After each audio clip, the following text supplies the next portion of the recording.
right, everyone.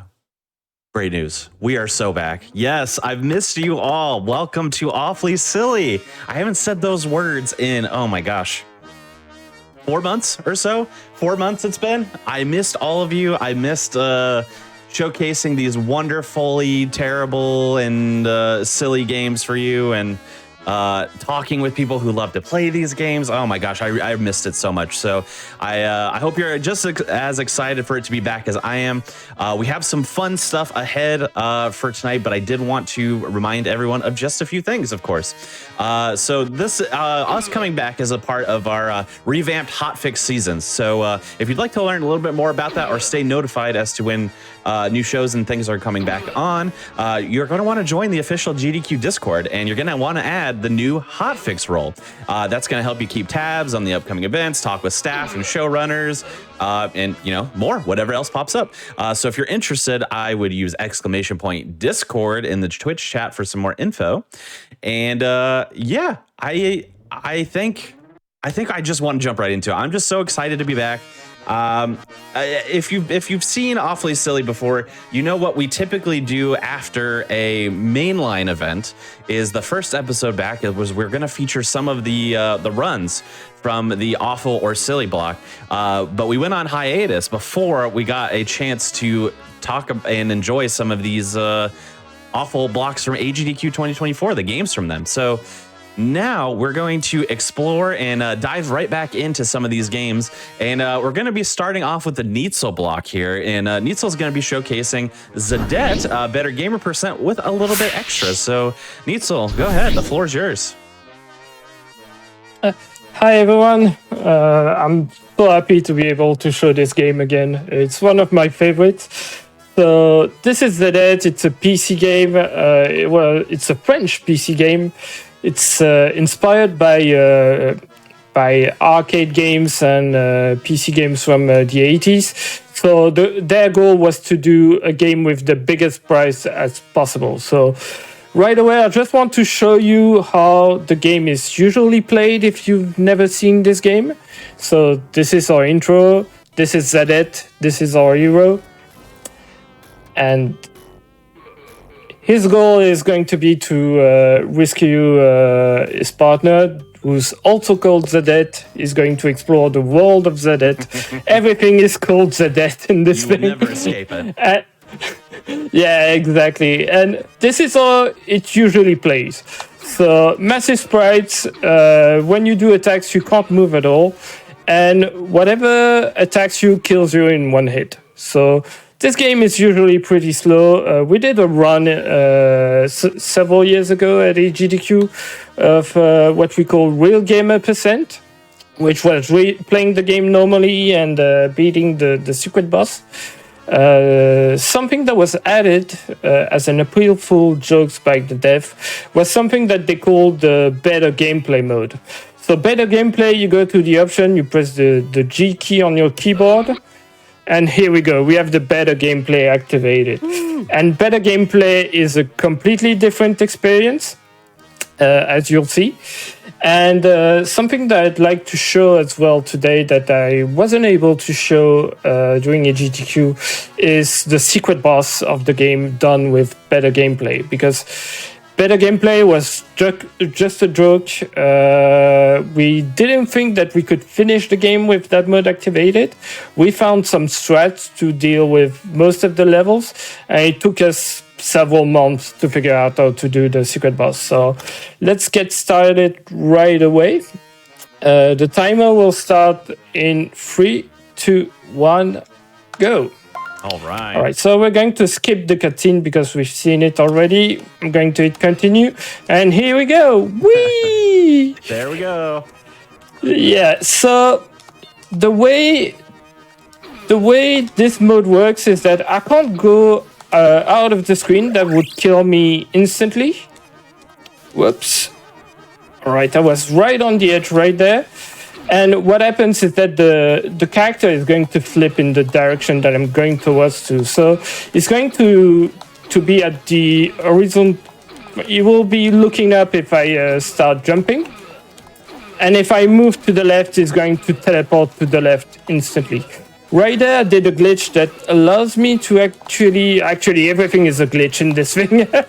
Because that was actually how this mode was discovered by the devs, is that it was a glitch that they had while developing the game, and they decided to release it for just for fun. And we asked them to keep it in the game. So that's it for the first boss and the first level. So killing yourself on the spikes allows us to reduce the duration of the jingle at the end of each stage. So yeah, this game is going to go really, really fast. I messed up a little bit here. I hope that, yeah, I'll be fine. We're going to flip to the left. And yeah, to reach the secret boss, I need to destroy all of these totems that are hidden throughout each level. Right, we are reaching the second boss. I love this boss. So we're going to attack him while he's upside the screen. We're going to hit him 4 times, fly up, look to the left. And yeah, I missed an attack, but that's all right. That won't be too much of an issue. Going to do it again. Here we go. And only 3 hits left, and that will be it. All right, so yeah, this game goes super fast. Yeah. It's really the category that I prefer running of this game because yeah, the game is really, really fun, and I really like the base gameplay. This category already makes the game shine because there are so many strats and so many stuff that you have to deal with, because this is a nightmare to control. As you'll see in a few seconds, when you move backwards normally, something happens that makes it super hard to complete. So it's going to be right here. Hopefully I don't mess it up. So we're going to move right here, press left, and we flip just like that instantly. Whoa. And that's something that happens to you all of the time. That's the main reason that this mode is so hard to complete when you play it for the first time. Something that we realize is that if you are at an angle, if you are at an angle, you can move backwards without flipping like this, and that's kind of the main thread that allows you to complete a lot of these stages. All right, so hit him 4 more times, and then we'll be able to kill him right here. So 4 more attacks. And here we go. Phew. Nice. Yeah, something that's really frustrating with the base game is that when you die, the levels take like 2 minutes to complete. So you have really big time loss if you mess up. In this version, it goes pretty fast, and it's not that much of an issue. And of course, I'm saying that, and that's the moment when timing. Yeah, I mean, as always, it's like that's all you jinx yourself. I mean, right. So we're going.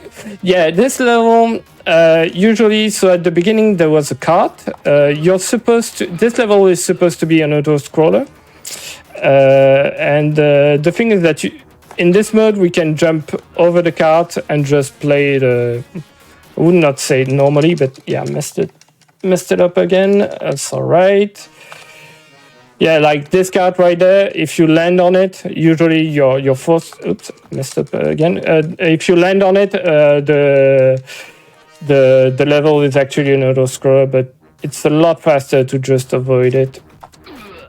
And actually, I don't think we've been able to complete I think a few people in the community tried, but we can't complete the stage in this mode if you activate the auto scroller.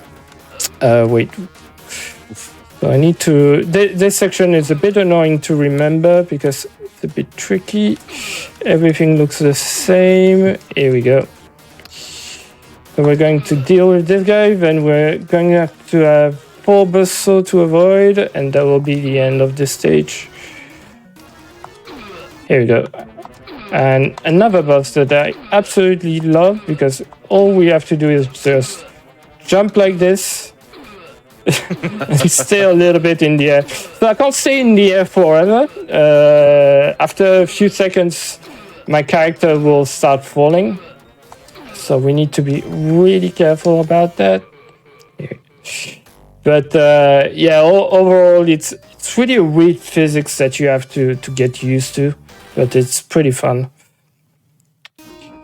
So this is a level where I need to be careful not to waste any time because there's like blades at the end of the stage and the timing is really fixed.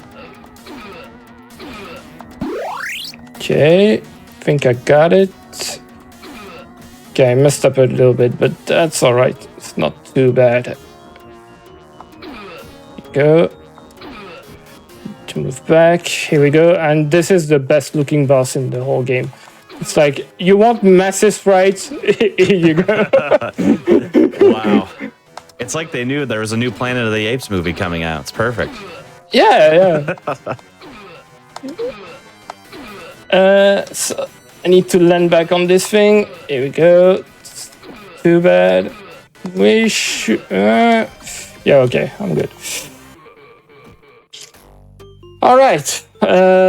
Little bit of a break, kind of. This is a level that, with better gameplay, we really struggle to complete. So the main difference between the GDQ run that I did is that in this category where I fight the secret boss, we're going to have to wait a little bit because the totem is at the end of the level, and usually we try to skip everything. So it's kind of cool. You're going to see everything that we usually avoid in this level. So this section is a nightmare, so we're going to go off screen, right at the edge, and move to the right there. And we're going to stay there for a little bit. So yeah, music-wise, the goal of the dev was to recreate the audio chip of the Genesis. I think they succeeded. Yeah, it sounds like something that could... Yes.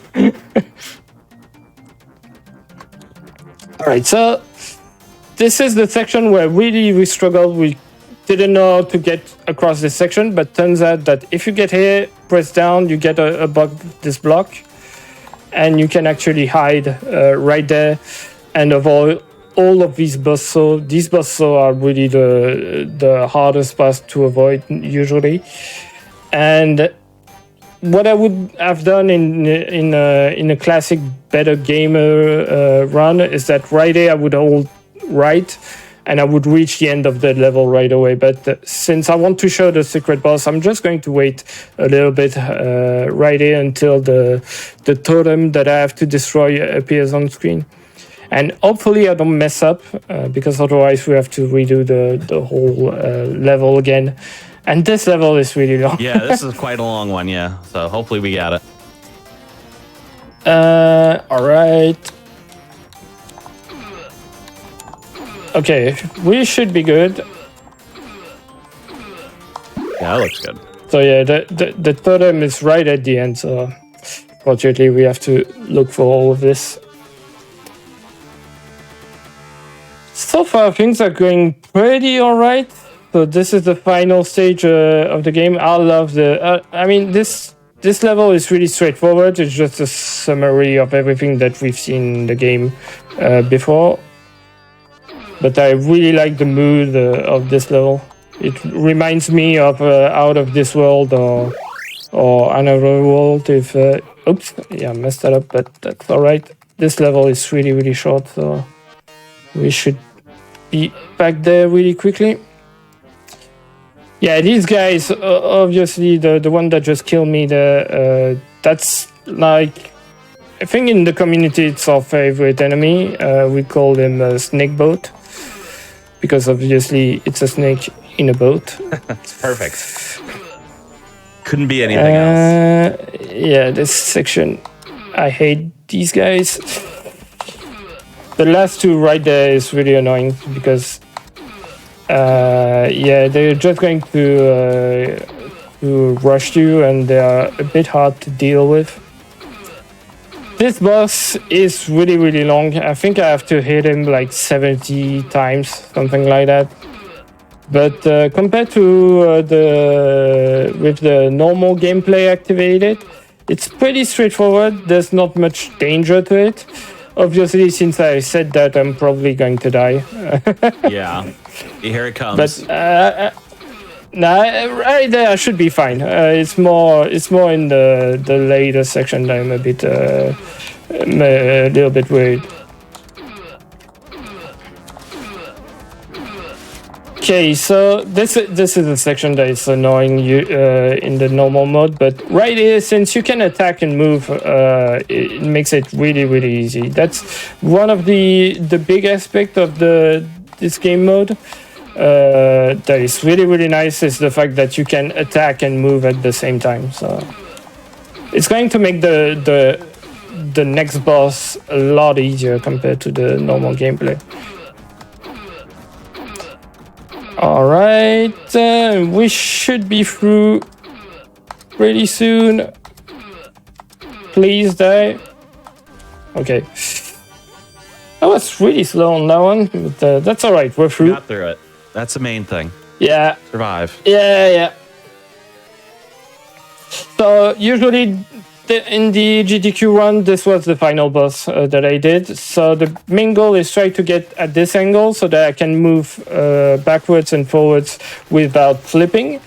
And as a result, it's going to make the rest of the boss pretty easy. The way this boss works is that the flashing patterns are fixed. They are always the same. The enemies, their position, and the type of enemies that spawn is randomized.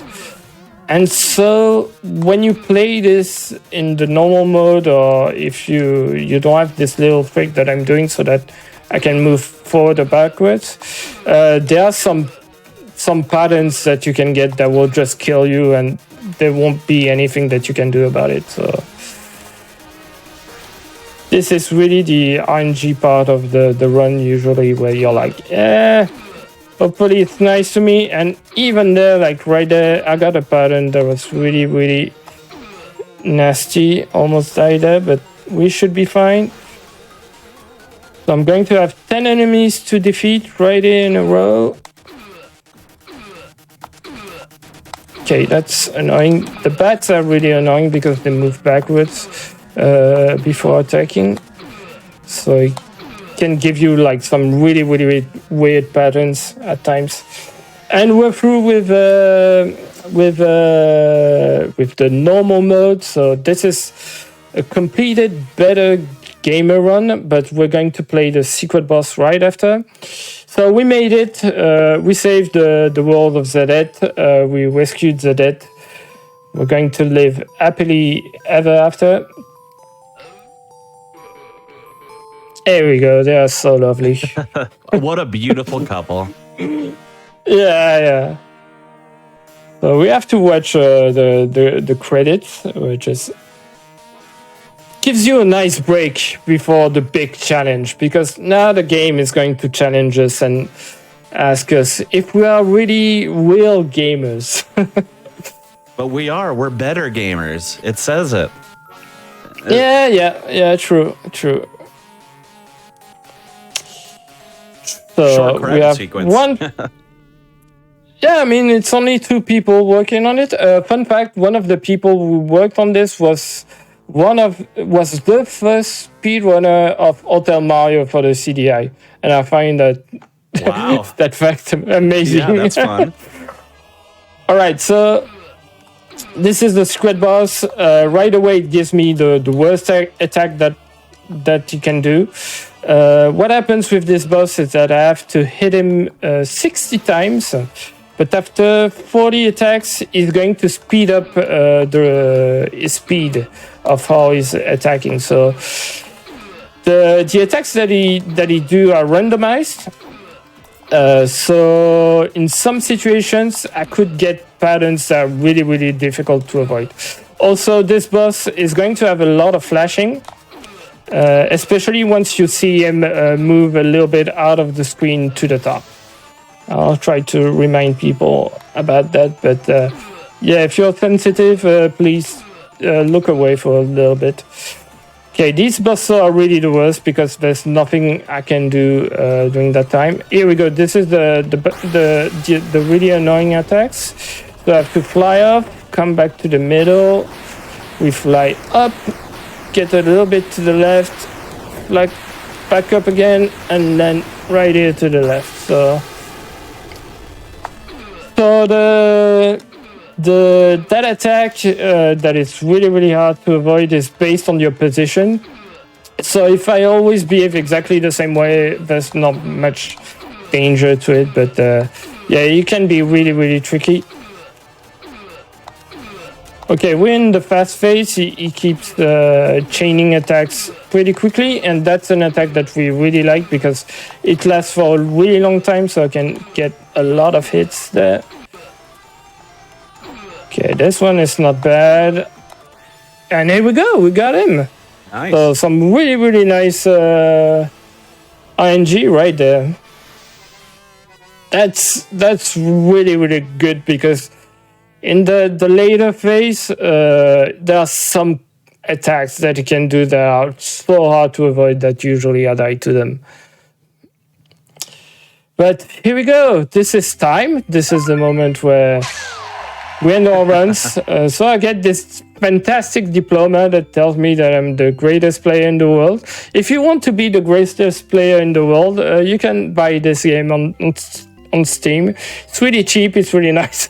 Yeah. I mean, we have a really nice community around this game. It's like it's a game that keeps on giving because I think we started playing it like 3 years ago. And I wouldn't have imagined still discovering things in this game and still having fun with it, which was, I mean, the base game with the normal gameplay is pretty basic, and we thought that we saw everything, and it was really great for the devs to release that mode. So here you go. So I hope you enjoy Zadette. I know how you do. Yeah, I think it's safe to say everyone here is enjoying some Zadette. Yes, 1000%. I just hope that they make a greatest player in the world percent at some point. You know, just keep expanding the lore, keep getting faster, keep getting weirder. That would be great. Yeah, I think we should do a brainstorm at some point or how to make this game even weirder. There's not enough weirdness out there. I need some more weirdness.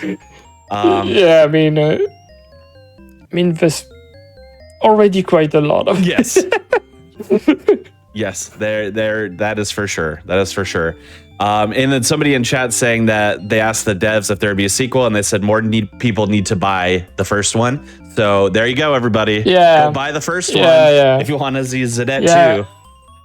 I know they have another game in early access right now, but yeah, it's not Zadette related. But yeah, if suddenly there's a massive push in Zadette, I guess they'll do a sequel. So yeah, go. Yeah, let's go. Go right away. Well, good news is that if you enjoyed Zadette as much as we both did, me and Neitzel, that's great because we're going to have some more Neitzel coming up right after this with a run of Tintin in Tibet. But before we do that, we're going to take a little bit of a break here. So feel free to get up, stretch, maybe walk on your head if that's something that you can do. And we're going to see you on the other side in just a few moments.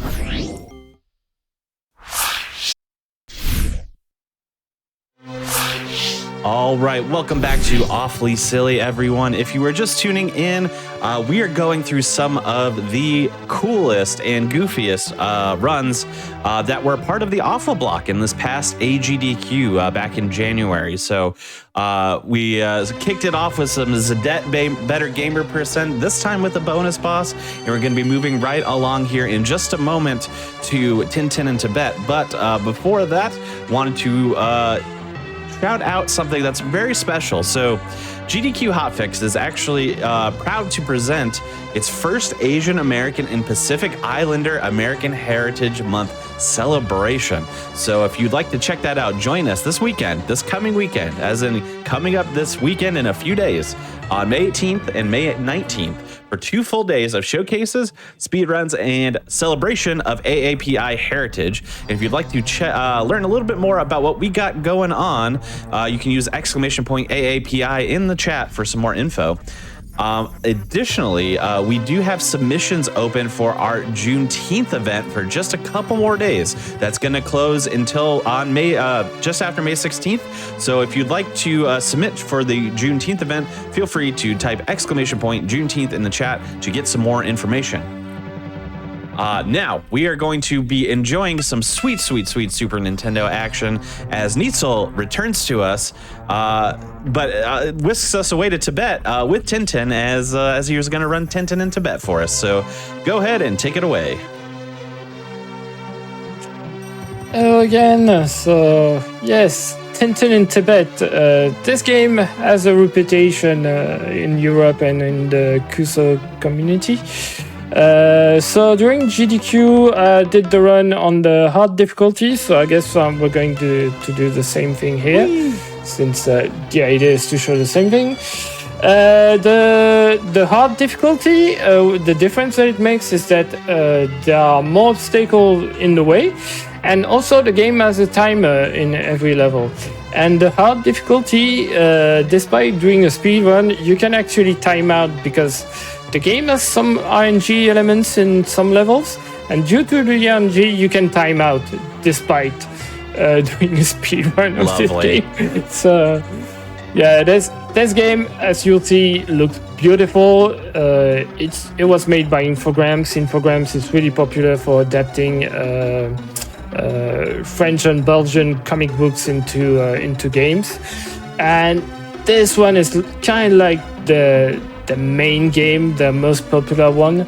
It's really terrible, but looks fantastic and sounds beautiful. But yeah, if you're wondering why is it in this block, in this show, it's really because everything else apart from the graphics is really terrible. So let's get started in 3, 2, 1, go. Alright, so Tintin in Tibet doesn't actually start with the story from Tintin in Tibet, but with Tintin and the Blue Lotus, where we're going to learn how Tintin met Chang. We're going to do a few damage boosts, and you're going to see one of the main mechanics of this game is that I can move to the foreground, just like this, and that allows me to avoid some enemies in the way. So enemies in this game are mostly silly stuff like kids running around, small bells, leaves, whatever that would be normal to anyone walking around is a danger to Tintin. So here we have our first transition. Thankfully, this section has a checkpoint, so if I die, it's not too bad. The main thing is that this is the only level in the whole game that has a checkpoint. Of course. Yeah, so this whirlwind that appears a bit out of nowhere, right on top of me, they are based on a global timer. And so based on how much time I lost in the first section, I kind of know where they are supposed to appear. But yeah, this is really hard to manage if you're not used to it. So here we go. We're done with the first stage, which is already a relief. Woo!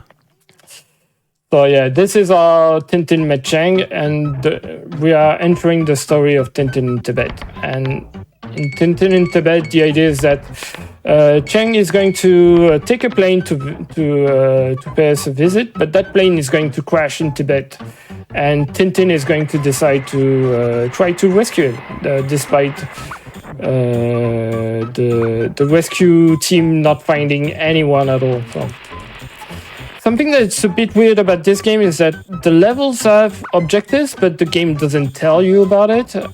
Like right there, I'm supposed to go look at that TV next to Professor Calculus. These dogs are among the worst enemies in this game. Yeah. Their collision is really massive, and that happens quite often that I die to them. But that's all right, because now we have all of our help. So yeah, first I have to talk to Professor Calculus, then I have to go to the reception, get a letter, and then go back to Captain Haddock. So, but this game doesn't tell you what you're supposed to do and in which order, so you just run around, you time out, you start over, and you just try to figure out what you're supposed to do that way. That's one way to do a grind, I guess. Yeah, I mean, that way they were sure that you would not complete this game ever as a kid. So, so we're going to move to the foreground to avoid that cleaning lady. Also, these are supposed to be Tintin's vacation, and everything is trying to murder him. So that's how it is for Tintin. Poor Tintin. Right. Yeah, usually I die to this dog, but since I have so much health, we're fine. The way it works is that also during the dialogues like this one, the timer keeps running. So if you try reading all of that, you might time out, which is always pretty fun. Yeah, the health, the way it works is that I don't regain. The game will make sure that I have at least 2 health points when I start a level, but it won't give me more than that. So like right here I have 3 health points left, and the game won't give me anything back. Right, so we're going to move to the upper section. These bells, on their way back, they can actually deal damage to me. This kid, it tells us to follow him. Actually, what we're supposed to do is the exact opposite. We're supposed to go all the way to the right. And that section, I really hate this section with all of these swinging parts. They're just super annoying. Also, if you don't move in a really specific manner, you can end up with a pattern that you can't avoid at all. Because the way these things spawn is based on your position, and so you can end up with really patterns that are really, really bad. Since I lost a life, I just picked up that extra life as a backup. Something that's nice about this version of the game is that when you pick up a life, you regain all of your health. That's something that like the Genesis version of this game doesn't do at all. It doesn't give you any health back. Almost ever. Jeez, mean. The Genesis version. So, yeah, the Genesis version. Nobody runs it, and it might be it's probably worse than this version. Overall, the theme of the levels are similar, but the layout are a little bit different. All right, so right here I'm carrying this crate because I need to help a little girl get across the street right here, and that will unlock the ending of the level. Again, that's not something that the game explains to you. You just have to figure it out. Okay, and then this section is a bit tricky. Here we go, and this section is really annoying right here. Oh. Yeah, that's alright. I have some extra health, so I'll be able to do the damage boost here, and we're through. And this is the first password that we get in this game. So it takes a long time to get to this point casually. Because if you lose all your life, you just start again from the beginning.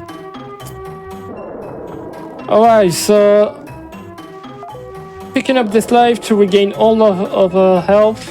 This section is kind of like a puzzle section. These yak, you're supposed to make them move by throwing some grass in front of them, but that takes a little bit of time, so we're just going to damage boost through them. The thing is that they deal 2 damage points instead of 1. Right, this is tricky. Here we go. First try, so that's nice. Damage boosting through this guy. I missed the apple that is hidden behind this rock. Got it this time. A lot of the stuff coming at you as well is like, it's really hard to react to them. They come a little bit out of nowhere, and so that's also something that makes this game, well, really, really painful to play casually. As a kid, I loved it because it just looks so good, and I mean, it was hard, but I kind of like grew up with computer games like the Amiga and stuff like that. And yeah, those games on the Amiga were really, really hard. So I didn't find anything wrong with this game, to be honest. I just thought it looked really cool, and I was having fun with it, despite not finishing it. I couldn't finish this game at all as a kid. Yeah, I would agree with you, actually. I have not that I've played this game or really have any connection to Tintin at all, but the visuals on this game are actually really good. I think the sprite work is really well done, and the animations are pretty well done, but yeah, just notoriously difficult game. Yeah, it's I mean, it looks so close to the comic book and to the cartoon. It's kind of hard not to like it. At least for me as a kid, it's like I don't think it's that bad. I mean, casually, it's really, really awful. Like this level, you are sliding like that. Something that's annoying is that you have to get to the left side of these statues, which is not super intuitive when it's explained like that by the game. It would be a lot easier if it just told you stay on the higher path, which is what you're supposed to do. The first time you play this, it's a bit confusing what the game wants you to do. If I take the path right on the right side of the statue, I'll die instantly. Okay, I'm going to focus a little bit because it's really important that I don't take any more damage, because that final bush right here is glitched. So despite pressing down to slide under it, you take damage. It's a bit RNG based, whether you get through it or not. Lovely. Which is really, really nice. Lovely. Random damage that you can't control. Great. Yeah, and it's really the final one. It's like all the others works fine, except for that one.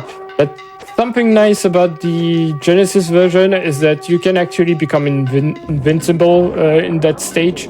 If you press down when you land on a rock, you just become invincible, and yeah, that level becomes free as a result. All right, so this is a level that I struggled a lot with first time I played this game, because the path that you're supposed to take is really, really not obvious. Everything looks the same, and some platforms you can walk on them and others you can't. The main thing with this stage is moving these boulders to create platforms. So this jump is also a bit tricky. We managed to do it first time, which is nice, because otherwise I might have time out. This is how the timer works in the hard difficulty. If you miss a jump, you might just time out completely. I'm going to pick up this light to regain all of my health, mostly to make the next stage a little bit easier. No, yeah, didn't want to do that, but that's alright. It will still be easier than just with 1 health points. Phew. Second password, which is really nice. Only, oh no, actually we played the same amount of levels. It was 4 levels as well. But next password will be in 3 levels. All right, this stage it introduces 2 items. Okay, so we have a little bit of RNG with these engines.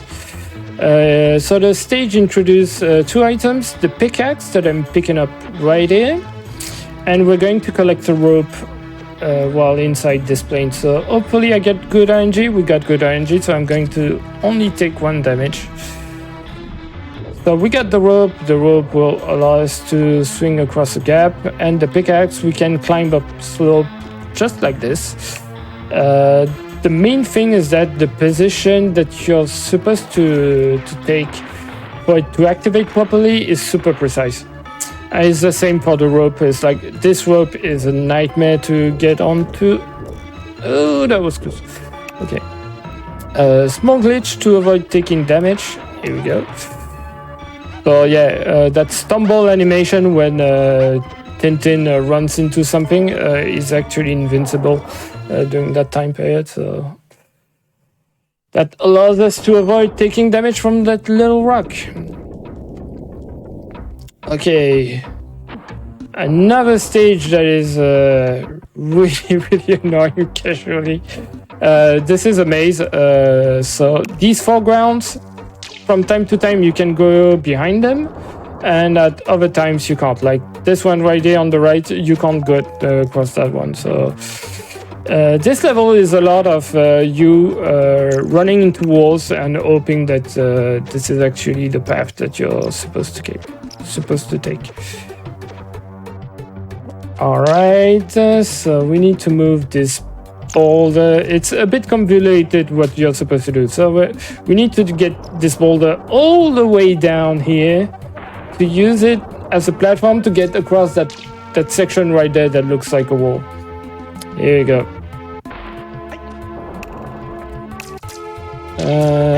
Okay, that's not great. So yeah, this stalactite right there, yeah, they come out of nowhere. You can't. You just have to memorize that they're there. It's really, really terrible, and that's the kind of stuff that makes this game that gives this game a really, really bad reputation. Also, the way the physics feel is also a little bit off. It's like Tintin does a lot of sliding around. All right, we got this jump first try, so that's nice. Again, the pickaxe, when you use it, is really, really precise, and it can get really, really annoying.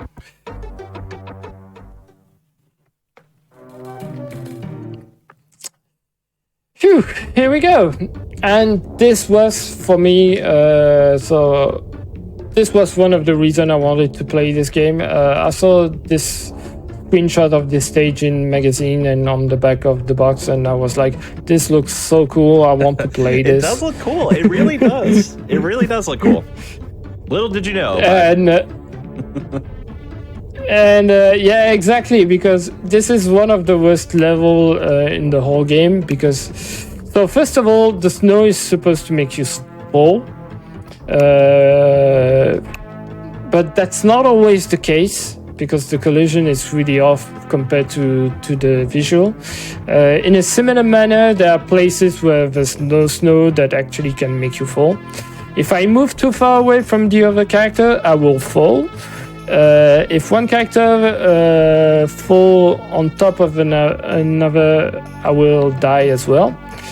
And I need to plant that pickaxe to be able to do this swinging motion right there. Casually as well, right here you would go to the bottom right, because obviously there's snow there, you can't get through that. And that takes you like through a really, really long path. But turns out there's no collision right there.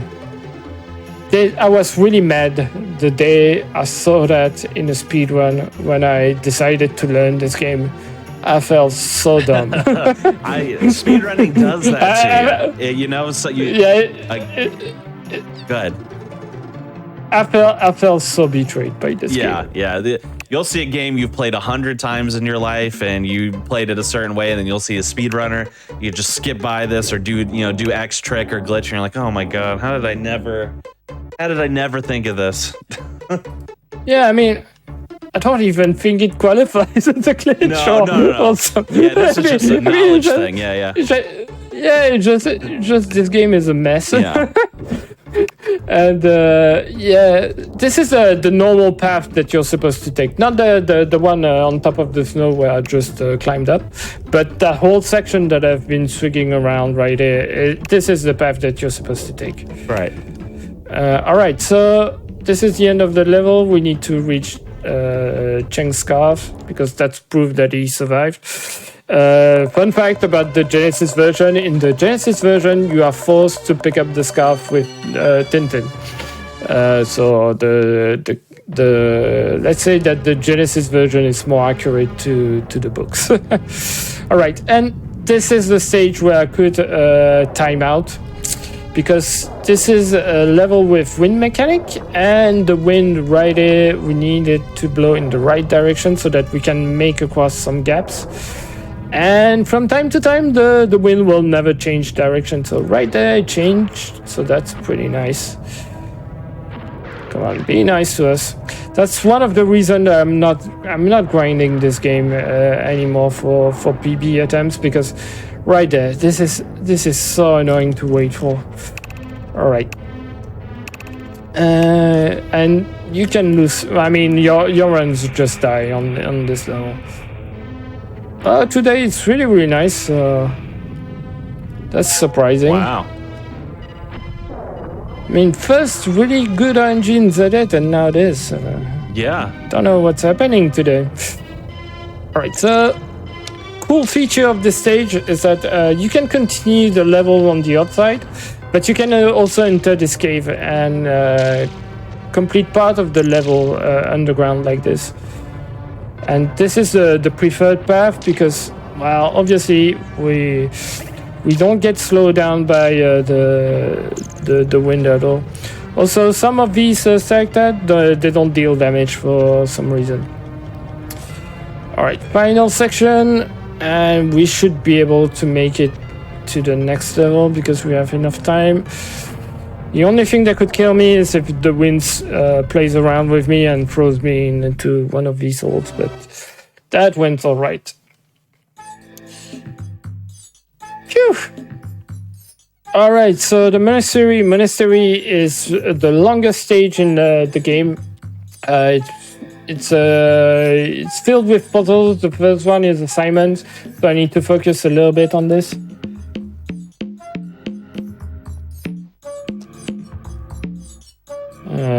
I forgot.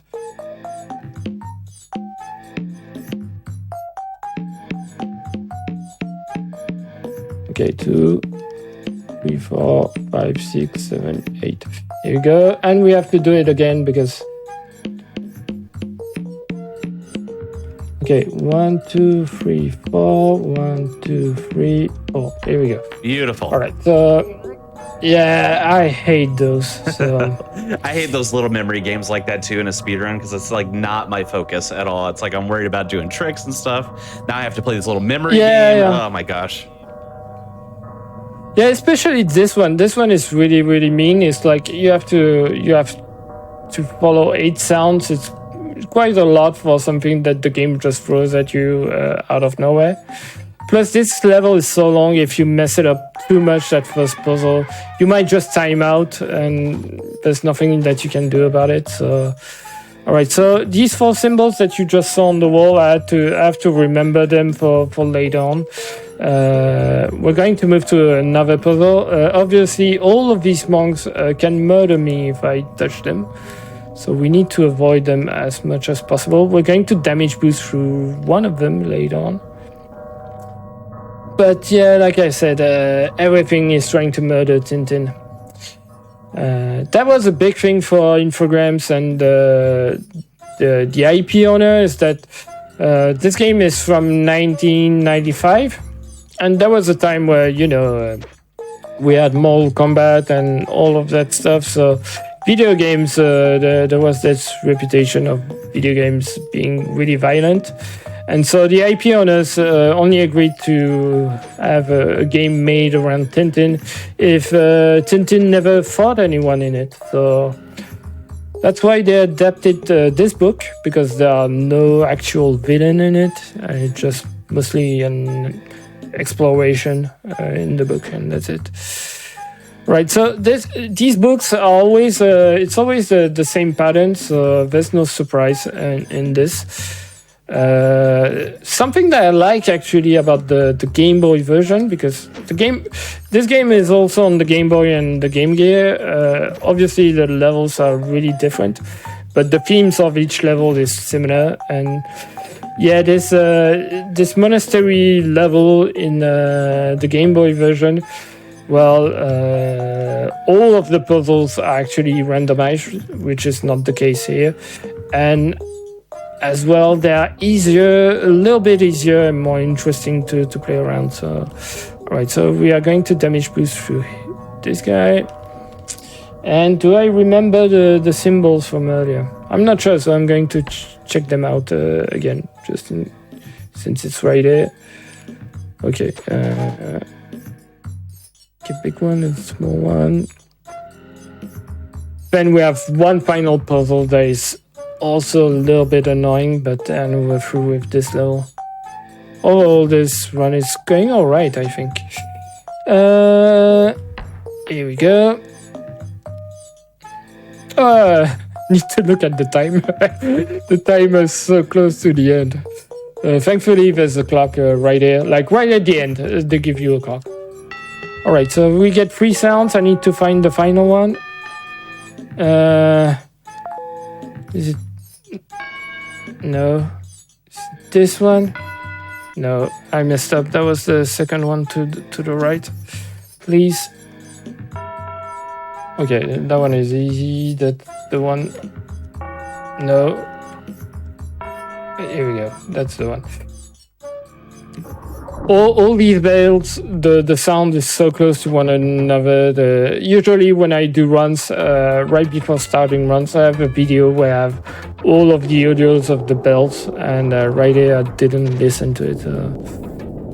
All right, final stage, the Yeti. So the Yeti... Oh, I messed up my little trick there. The Yeti, so obviously if he touches you, you die instantly.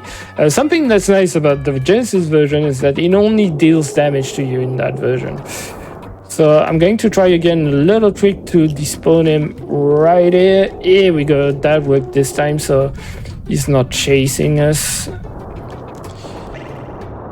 Something that's really bad about this stage is that right at the end there's a bit of RNG on the Yeti, and he might catch us just because the game decides to kill us. So that's part of the reason that I pick up life when doing marathon runs or showcase like this.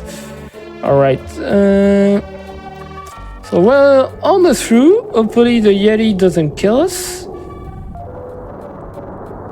Picked up an apple, and this is the part where he might catch us. Ooh, that was super close. We made it through. Phew. So once the cutscene starts, that's the end of the run. It's time. Here we go. So that's Tintin in Tibet for the Super Nintendo. Yeah, this game is pretty special. It's a bit nerve-wracking because this game is a lot harder than what it looks like when you just look someone playing it, someone who knows what's happening in this game. If you look someone playing it casually, you realize how terrible it is because it's so hard to get through this game. But yeah, so yeah, thank you for having me after GDQ. It's always a pleasure to show these games. Also, big shout out to the Kusagande community, through which I discovered Zadette. And yeah, the main reason that I joined Kusagande is probably because I saw games like Tintin in Tibet and a lot of other games from my childhood over there. So Kusagande, if you're not aware, is a community that has a tournament based around bad video games. I'm a GM over there this year, so I give bad video games to players, and they have to rage each other in them. It's a lot of fun. If you have the opportunity, come check it out. That's the only place where usually I appear, because I don't stream that much on my channel. It happens, but it's not something that I do pretty often. So that's on Brosential channel. Again, big thank you for having me. I'm seeing a lot of people that I know in the chat, so thank you for watching. People from the French community. It's pretty late over here in Europe. It's 2 a.m. So thanks for watching and for staying. And yeah, I mean, I hope you enjoy the next run. I'll definitely stay up to watch for Boyard. Wow. Because- As if it wasn't late enough for you already, Dietzel. You're going to stay up to the end Yeah, of the episode? Okay. Yeah, I mean, it's for Boyard. That game is great. Again, it's a French TV show. It's not something that I imagine ever seeing on Games Done Quick channel. So I love seeing that game and that run. So I'm going to stay up for that. That sounds like a good idea. I appreciate you being a trooper and staying up this late then. Thank you. And not only having one game prepared, but 2 games prepared. So thank you so much for having so much ready here for us. Yeah, it's always a bit of challenge to change 2 games like this. I was a lot more nervous during GDQ, so it's nice to do it like the other way around. Yes. So that I did a better run of Zadette this time compared to GDQ. So that's here we go. There you go. Well, appreciate Thank it. you. Yeah, appreciate you very much, Dietzel. Thanks for running. Everyone, be sure to check Dietzel out or check Dietzel's runs out on various other platforms as well. And we are going to continue right along with our reminiscing of the awful block from AGDQ. But first, we're going to take a little bit of a break. So feel free to get up, grab a snack, use the bathroom, maybe move into the foreground and the background of your own home. And we will see you in just a few moments. All right, welcome back to Awfully Silly, everyone. I hope you have been enjoying our reminiscent look at the incredible runs that were featured in the awful block of this past AGDQ. So far, we experienced the Dietzel block, as I like to call it, where Dietzel was able to run both Zadette and Tintin in Tibet back to back for us, and we appreciate him very much for doing that. Thank you so much. And we're going to continue rolling right along here in just a moment with Beetlejuice, but before we do so, in case we didn't have enough excellent content coming up here for you between Hotfix returning and the AIPI Heritage Celebration and Juneteenth coming up soon. How about some Sonic action? Yeah, that's right. We have Sonic and the Sidekicks coming June 1st and the 2nd. That's just a couple weekends from now. This is going to be an event that's focused around, we do it at least once a year, if not more than once a year, utilizing different Sonic games and fun things like that. If you'd like to get some more info about this, use !Sonic to take a look at the absolutely loaded schedule of Sonic and the Sidekicks.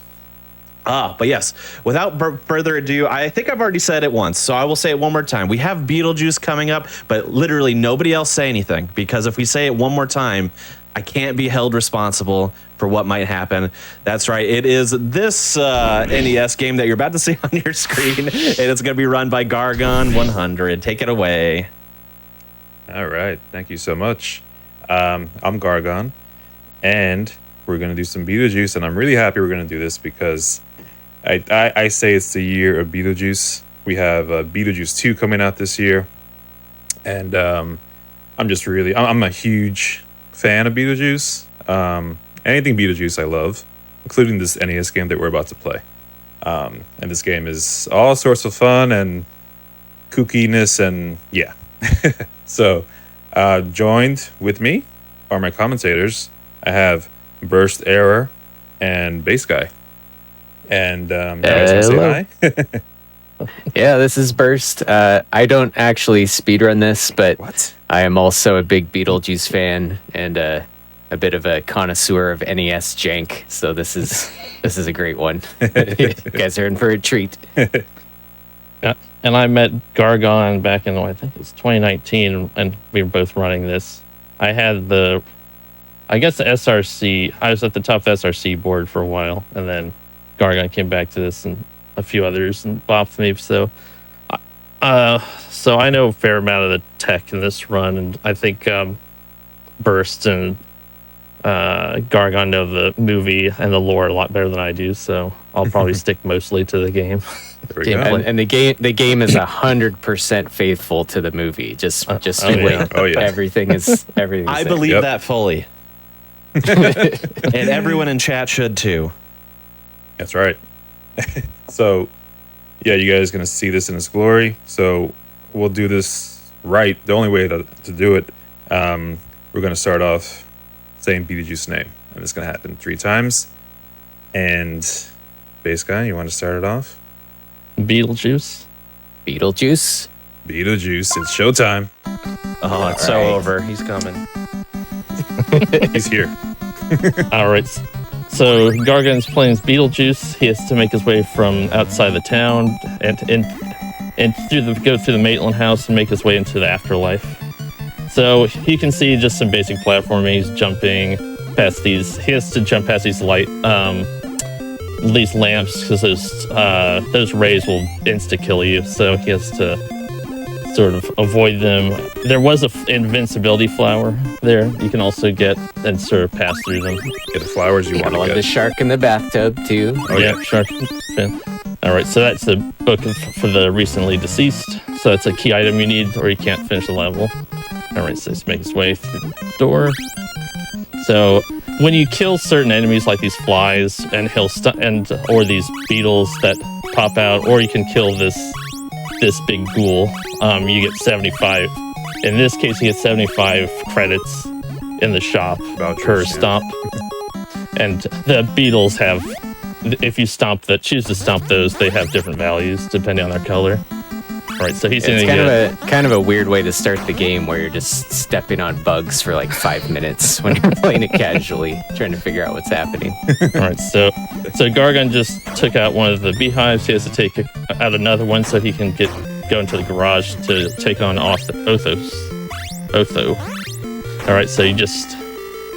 Okay, good. You have 2 skeletons, so you use the second one to kill Othos. You just have to push Othos all the way to that back wall, and that's pretty much what you do for all the bosses. Yeah, there's a lot of RNG, especially with the bosses and the Otho boss right there. He those patterns that he would throw off his shots. They're all just RNG. A lot of RNG in this game, you can say.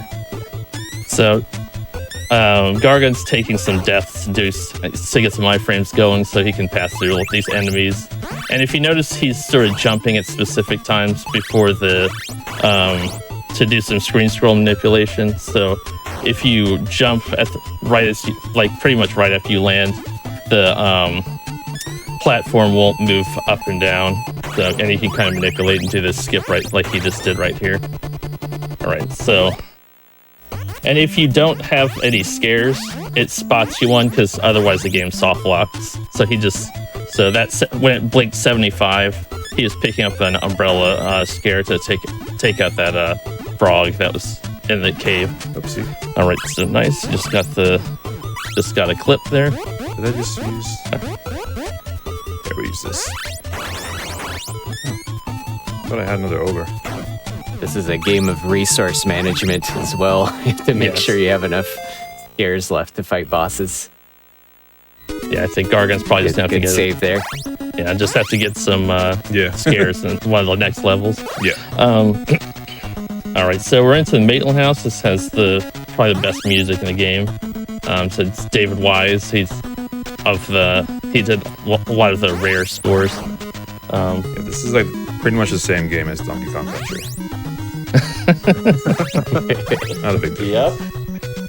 So this is a top-down level, so you can see he's picking up these bottle scares. So this is a level that gives a lot of people troubles because the enemies as well as those bottle scares move randomly. So these sweepers, you kind of have to coax them into running into those bottle scares that Gargan's throwing.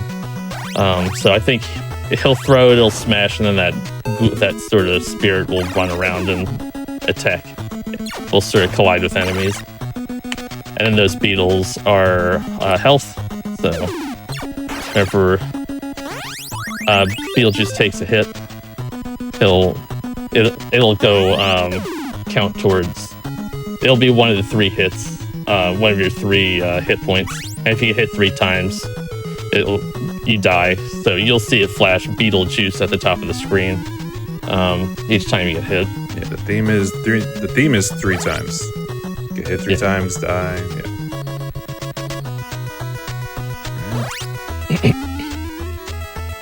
And then you'll sort of and Beetlejuice will just fly into a million pieces. So when he dies, so It's fun. All right, so this is Delia Dietz's sculptures that you're fighting right now. You can either use the bottle scares or this mallet to take them out. Give me that. Thanks. Yeah, you And that, yeah, go ahead. and you don't want to run to that door to Saturn, or it's a big time waste because you have to fight the same one. Saturn's super cool though. I hope it happens. It didn't happen at AGDQ, so I'm rooting for Saturn again. Yeah, this is going to be turning into Coolest awfully scary if I go into Saturn. There we go. Okay, some more sculptures from the movie. Yes, there are 3 of them in this screen. Here's the third one. There's a random toilet paper right there, but we don't get that, unfortunately. Yeah, it's a useless item. So he just unlocked that one to sort of glue it in place, and he could. So the mallet would go up and down the screen and hit it, and that gives you the second key you need to get to that second door. All right, so just kind of progressing up the house. I think the attic. So it's just some more just some more weird enemies. The legs, the sort of disembodied legs, chasing after you, spiders, and sweepers. More of these sweepers are kind of a pain. I go right side. I think Gargon prefers left. I don't think it's a huge difference in time. Yeah. All right. So so Gargon needs to use this fire extinguisher to take out that fire that's covering that gate. So we're gonna go into the best room in the game. Not really. All right. So he just got the fly swatter and a spray can to spray Otho to get him to move out of the way. So in this, I forgot to mention in this stage, you pick up key items to basically scare the Dietzes out of the way, your way, and so you can progress. Yeah, or the getting maintenance. some frame perfect dialogue skips too. So usually it has like a screen of dialogue that pops up when you walk into them. Yeah. So any character basically you run into, they're going to be talking to you. But yeah, you're able to skip those. Yeah, if you hit select on the right pixel as you're rushing through, you can sort of do a dialogue skip. That's called the dice. So you're sort of dropping that key item to scare them. Yep. All right, it's another fly room, but you don't have to kill those to progress. All right. So no Saturn so far. That's good. We just have to go left side here to the door, and then this one's just race against the auto-scrolling level, because if it scrolls all the way up, you'll get crushed and die, and you'll have to redo the screen. All right. Mousy. There he is. Yep. So I forget. So Delia Dietz has to be scared out of the way, so he has to pick up the mouse, this yellow mouse that's running all over the place. Yeah, it's a pretty quick mouse grab. That was good. That was better than the practice. I know. Yeah. Sometimes it takes 30 minutes to grab that thing. Yeah, 30, 35. Yeah, we don't need to be going over estimate that much, you know. All right, so there's another fly room, so you have to deal with the last of the Dietzes, Lydia Dietz. It's really hard So to not get hit by these flies, by the way. Just another RNG back there. Oops. Yeah. So just gave the ring to Lydia and scared her out of the way, and picked up the glasses for the... It's exactly like the movie. Yeah, I forget that for the Maitland. What's his name? The husband. Yeah. Let's say Alec Baldwin. Alec Baldwin's character. Yeah. Gosh, I can't remember. It'll come to me. Oh, that was weird. I've seen that movie like hundreds of times. I'm blanking on his name too. Is it Peter? No, Adam. Adam. Adam. Yeah. Okay. Is 2 good base guy? You can get this. You just may as well get third. There we go. I'm going base guy. We're getting extra, you never know. Okay. Beetlejuice can, play on the safe. Okay. All right, so you have to head to the tower to get the chalk to draw a door to the afterlife. So it's at the top of this tower. So Gargon just did a bit of screen scrolling manipulation to stop the enemies from progressing, so he could sort of pass by them, and then he grabbed the flower to become invulnerable. So he just sort of rushed through the rest of the screen. There's a lot of stuff going on in this game. Yeah. Yeah, it's really a complicated run. Like, it looks like you're just running and jumping everywhere, but you really have to pay attention to a lot of different stuff happening. Yeah, he just, like right there, he just despawned a bug so he didn't have to deal with it when he's platforming down the screen. So by going up and then back down really fast. That was risky. At least it worked. Yeah, it worked out. All right. So this is the wizard, because remember the wizard from the movie. Yeah. So he rushed. I love him. He rushed the boss, so it would start as far to the right, so he could just take that in 3 or 4 shots. Yep. All right. There's Adam. So scare him away with the glasses. Maybe Beetlejuice 2 will have a wizard when that comes out. I think so. It's just to follow up on the NES game. Yeah, it's gonna tie it in together so well. Exactly. Ooh. All right. That was all of them, right? I'm going back. Yeah, there you got them. You got them Ooh, both. Nice. baby. Okay. Yeah, you got them both. So you have to kill those 2 sweepers to sort of to progress. So This is the last chance the door can get me. Yeah. Yeah. Get away. All right, so avoid the wood, Saturn.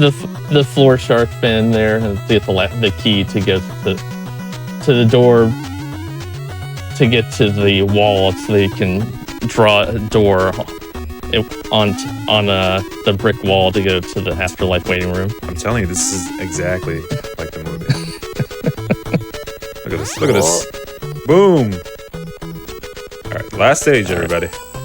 All right, so there's the afterlife waiting room. So there are 6 tickets you need to get to be able to allow to pass through to the afterlife. So Yeah, this is all one of them now.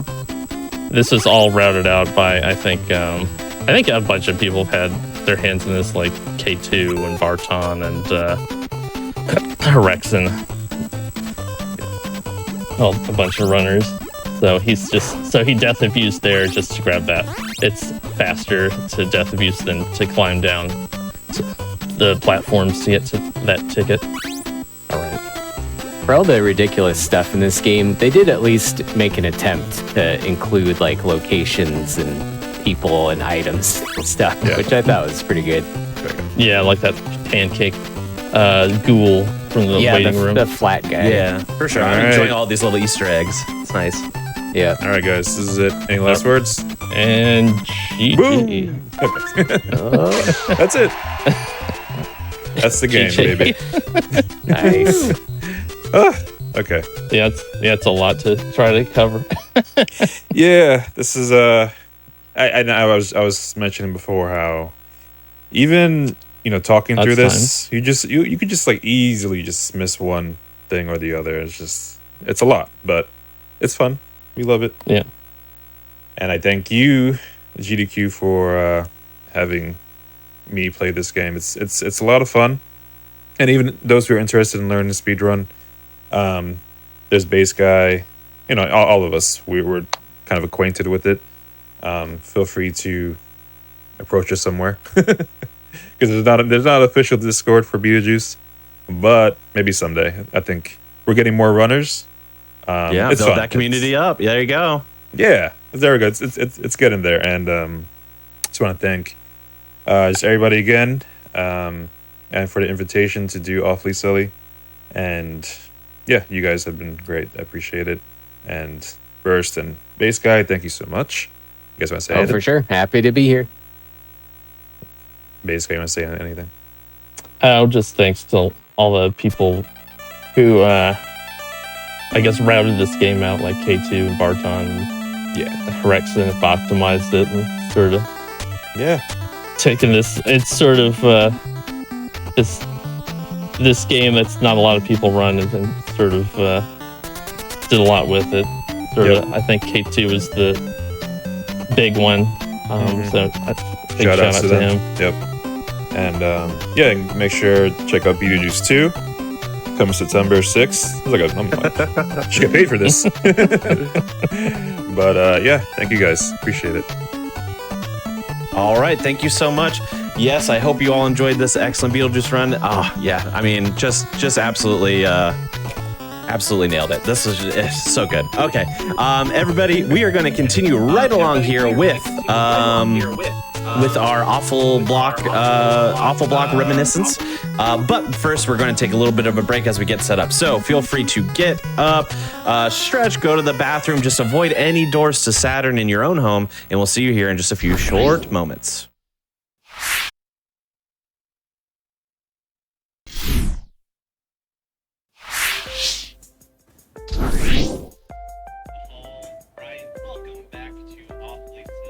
And then we've been having a blast showcasing some of the incredible runs that took place during GDQ 2024's Awful Block, of which I haven't mentioned this at all. I was also part of that Awful Block. I ran Sneak King, and that Awful Block was legendary. So many good runs, and I always love showcasing them here in more of a quote-unquote primetime slot as opposed to, you know, overnight on the US time zones here. So we will be jumping into a new game here in just a second. Wanted to remind everyone as well, if you happen to miss any of our shows or the various events that I have already announced throughout the event, not to worry, we will have our VODs uploaded to our YouTube channel. That YouTube channel is youtube.com/gamesdonequick. So be sure to come on over and check out those VODs, even if you've already seen them live. Why not? You know, so support some of these incredible runners and the runs that they're doing.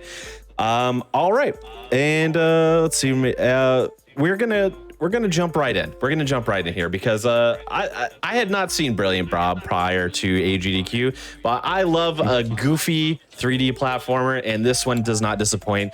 That's right. We are going to be doing some any percent of Brilliant Bob, and it's going to be run by Gary J Games. The floor is yours. Hi. Welcome to Brilliant Bob. This is a very bad game.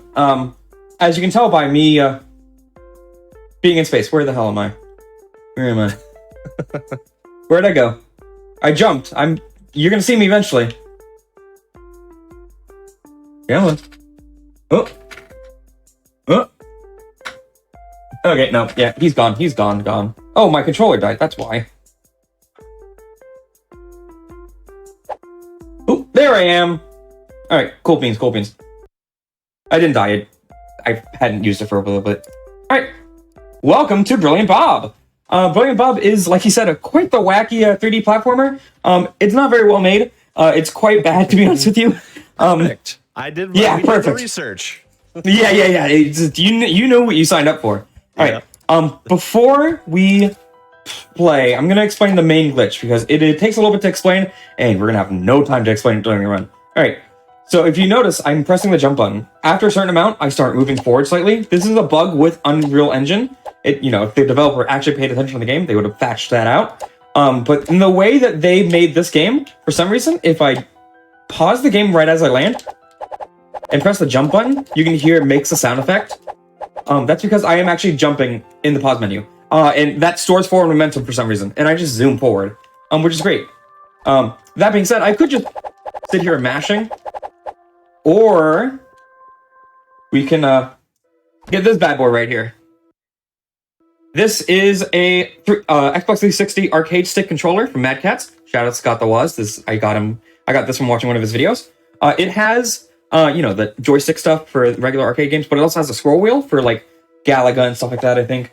So the nice thing is in this game, and pretty much only this game, we allow Steam custom control configuration in order to see how broken the game can get. The only ban is obviously no turbo.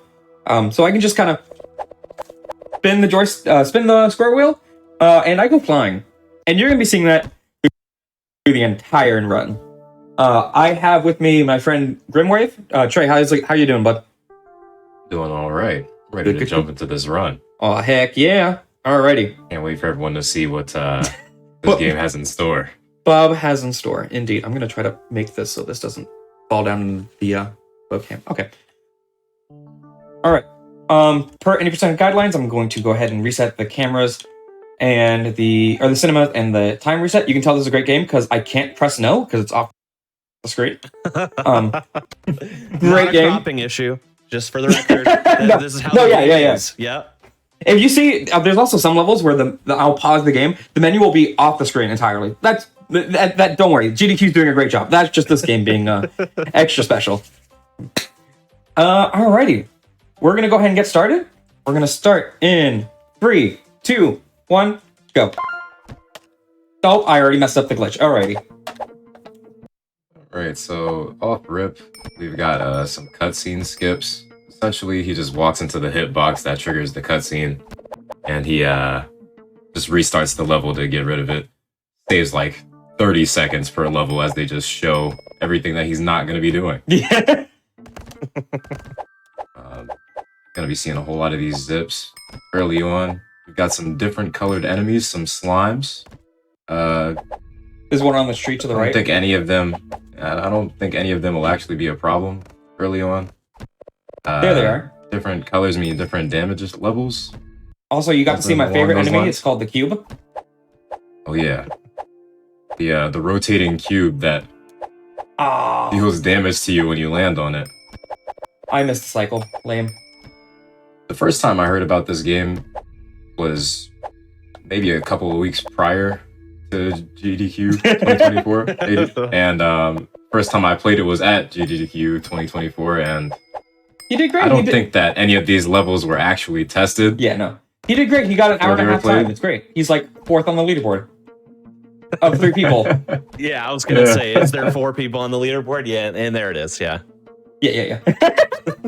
So that's an important thing. So obviously I can zip forward pretty easily, but some levels are unfortunately vertical. Ooh, Natalie, that's a new one. So if I Uh-oh. put my face into like small walls, things like those mushrooms, for example, or this fence right here. Oh, I didn't get the cutscene skip. I can essentially bounce. Like that. Ooh, I'm not gonna make that. I gotta back up. Okay. Shoutouts to moving platforms, by the way. Trey, do you want to explain how messed up moving platforms are in this game? Oh yeah, so the platforms move, As they do. but Bob does not on the platforms. So you kind of have to roll with the punches on those. I don't even Right. understand how it's possible for that to work. That's But this game has subverted a lot of my expectations like already. that. Like that, just there. Oh, yeah. Yeah. Right there. Shoutouts to the last level. It had the soft block tree. I can soft block on that tree. It's very cute. Makes me very sad. This is great level design. You're supposed to platform. I'm good. Yeah, not necessary at all. This is one of the longer zips. I'm gonna pay attention a little bit. Yeah, gotta. Ooh, Lock I into bonked. this That's one. fine. So the floor is disappearing behind me, but I'm too fast for that. Yeah. All right. Nice.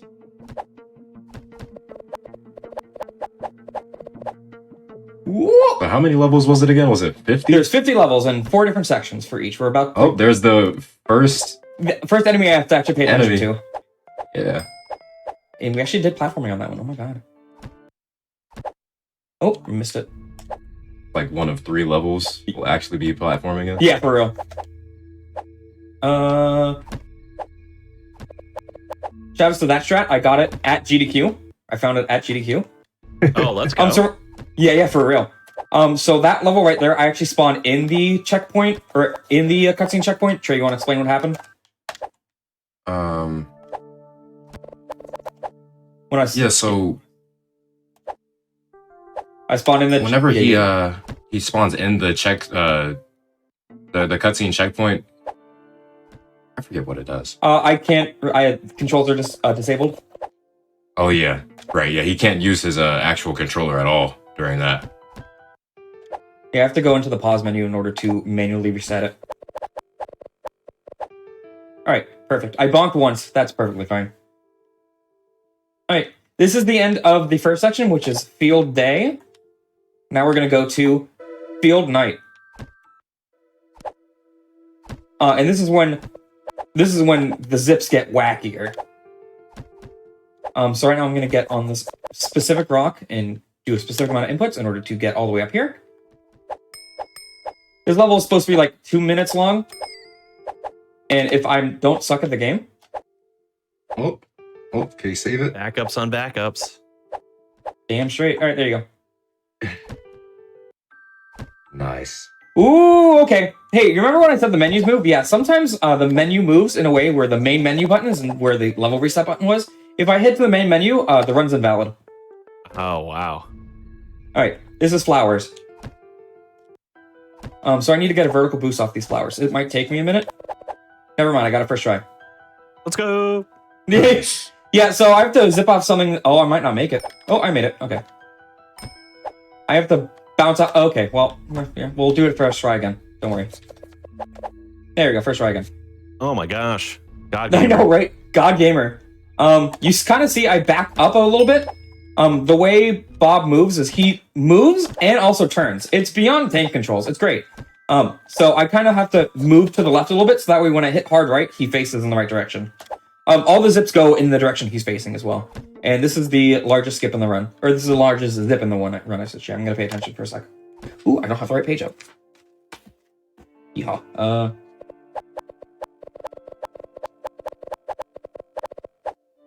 Nope, not quite.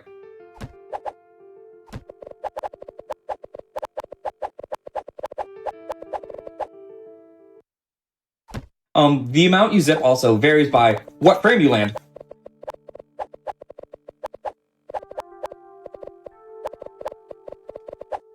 Okay, that's too far. Okay.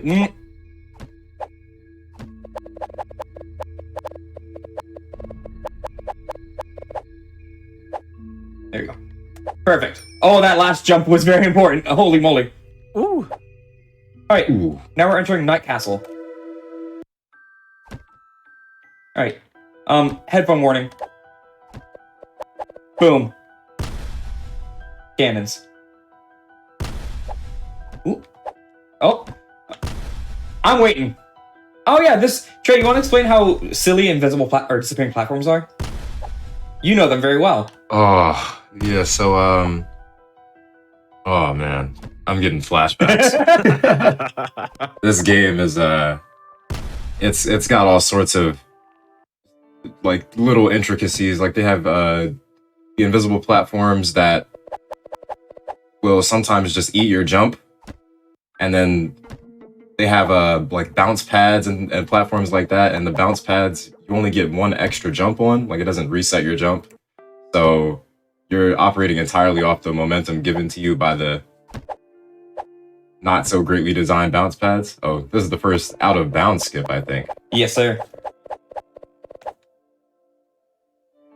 So you're supposed to, like, line up on something that's even smaller than the flowers and get a vertical boost off of that. But I kind of go out of bounds. Ooh, this might be a dunk skis. Dunk skis! Nice! Yes, sir. Nice. Trey, do you want to explain the story of the game? That's your favorite part, I know. Yeah, it's actually kind of good. So basically, Bob lives on a planet called Sekatuana. And on Sekatuana, everything is like really happy. And there's another planet far, far across the galaxy full of very unhappy species. And so they come to Bob's planet to take all the happiness. But Bob and his parents won't let that happen.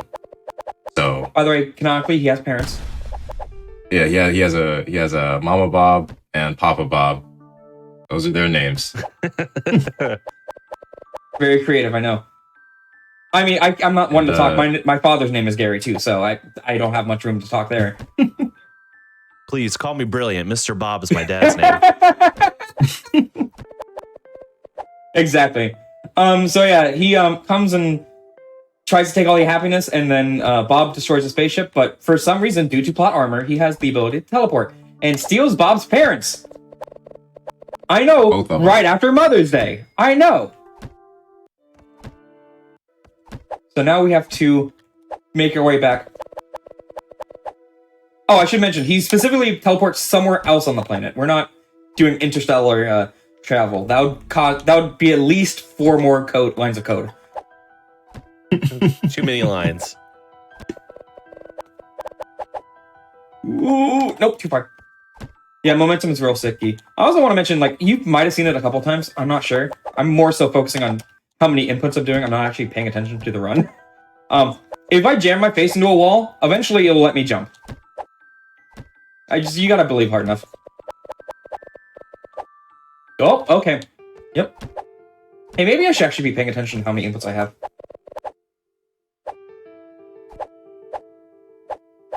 Just like that. Oh, no. Oh. Oh, wow. Oh, can he save it?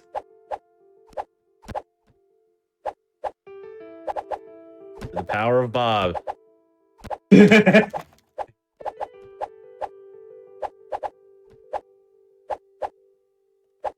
Come on, you brilliant cube. Oh my god. Okay, now this is losing time, but I'm determined. Hey! Let's go. Okay, okay. Never been more back. Yeah, for real.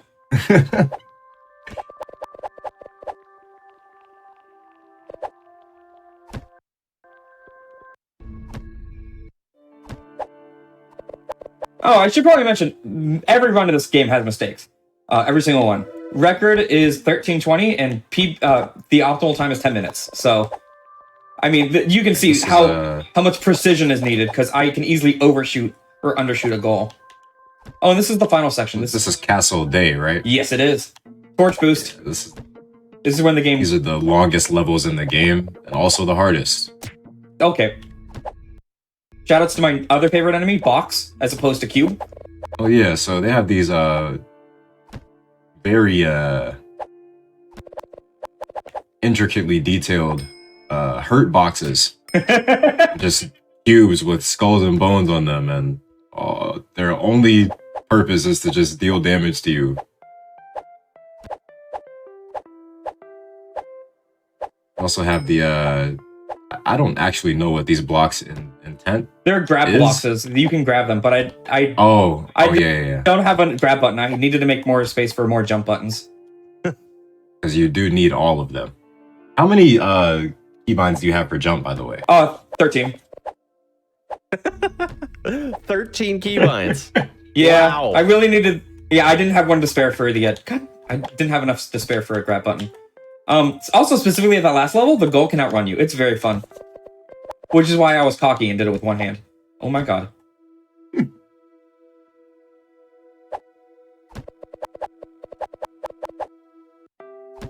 This level is not that hard. I'm just not lining it up proper. Torches are interesting.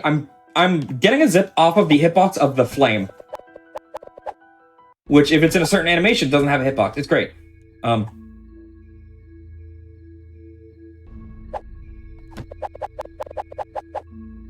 There we go.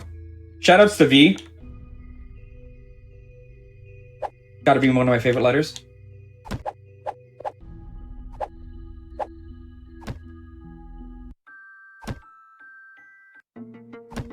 Alright, what's this one? Oh yeah, more of these rotating cubes. Yeah. Luckily, we won't have to deal with any of those. I ate my double jump. That's cute. Unfortunate. Yeah, this is what I mean by, like, hey, I have to be in exactly this spot, otherwise I overshoot or undershoot. Yeah, there we go. Oh, hey, look, I don't have a double jump again. Alright. Right. Or rotating cubes. Yeah, for real. Also, fun fact, the damage boxes, the hurt boxes as we call them, if you first frame jump off of them, you don't take damage. I'm not going to show that off right now, because I really don't have to redo that level. This is a fun level, too. We believe you, don't worry. We trust you. Hey, got the save. Alright, this is my favorite level. This is good level design room. Oh yeah. Oops, all hurt blocks. Okay. this level was a pain Oh yeah. to get past, and it was causing all sorts of issues trying to get this run up at GDQ the first time. Oh yeah. All right. I want to get this first try.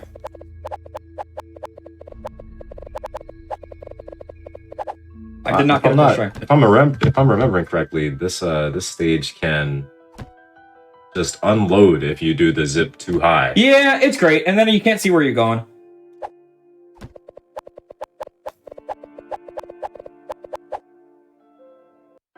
Okay. I'm trying to get a zip off of a very small hitbox. There you go. 1, 2, 4, 5. I don't think I unloaded it. 1, 2, 3, 4. Okay, let's see where we are. Eventually. Bob's taking a sweet time. Drifting back down to earth. Hey, look, I unloaded the level. God. No. It's fine. We'll figure it out. We'll figure it out. We'll be done. We'll done skis it. Don't worry. Oh, by the way, I am gaining momentum. Oh, I'm nowhere close. Holy moly.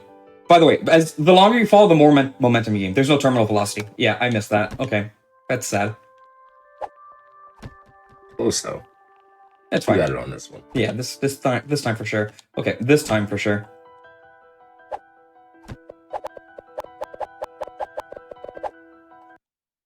You're seeing that I'm just if I overshoot it, I'm just resetting the level because it is significantly faster than trying to make Bob turn around, walk forward, and turn around again. Yeah, he has the turn radius of a tank.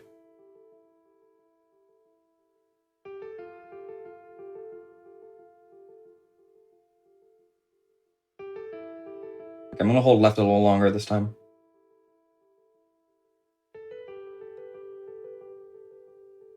It'd be nice if the skybox, stood still. I could actually kind of like position off of.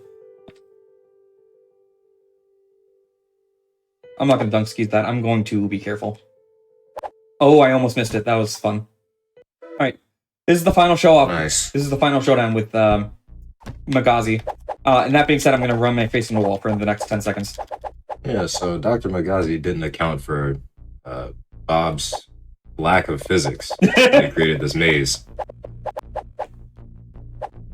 Ooh, I missed. He is brilliant after all. Okay, I back up. Alright, good. Time's gonna be once this portal's done. 3, 2, 1, time. Wow. Right. Well done. Can't believe, what was that, 50 levels you said? 20 minutes? 50. Not even, yeah. Not even 20 minutes. Wow. Incredible. I found him! There he is. He makes a return. Oh, snap. So at the end of the day, what happens? He steals the mom after Mother's Day, I know! Oh, and Unbelievable. Mr. Papa Bob's dead. Yep. Oopsies. He, Oh, that's It's so okay, sad. next time he won't be so kind. I've completed the entire game. Brilliant Bob 2-1. Yeah, never.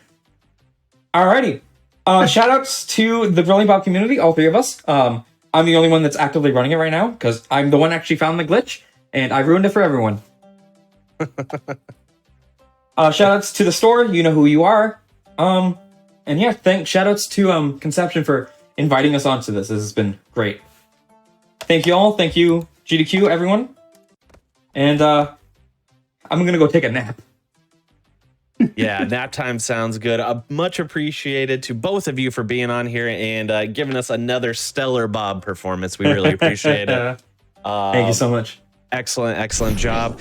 And for everyone else out there, that means if you're counting correctly, and you should be, we have just one more run for tonight's awfully reminiscent view of the awful block from AGDQ. But we're going to take a little bit of a break before we get to that last run. So feel free to get up, stretch out, grab a snack, maybe see how high you can jump or how far you can jump safely, of course. And we'll see you here in just a few short moments.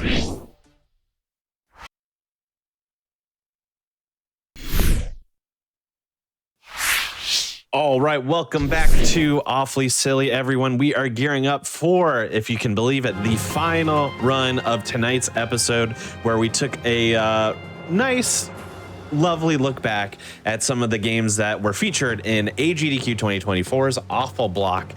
Before we jump into the last run, there's just a few things I want to remind everybody of, just in case you're newer here or haven't tuned in for a while, as a number of these shows have been on hiatus, so it's a good reminder.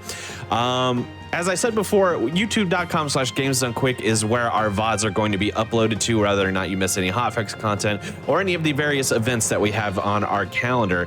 But if you happen to already be watching on YouTube, we appreciate you. Be sure to press the like button on this video and subscribe to our channel. We really appreciate it. And if you are still tuning in with us here on Twitch, your subs, your Prime Gaming subs, your gift subs, your bits cheered on the GDQ Twitch channel help support Games Done Quick Hotfix content. So if you enjoy watching these speedruns, if you enjoy watching the various programming that we are able to put on as a part of Hotfix, please consider subscribing to the channel. We really, really appreciate it.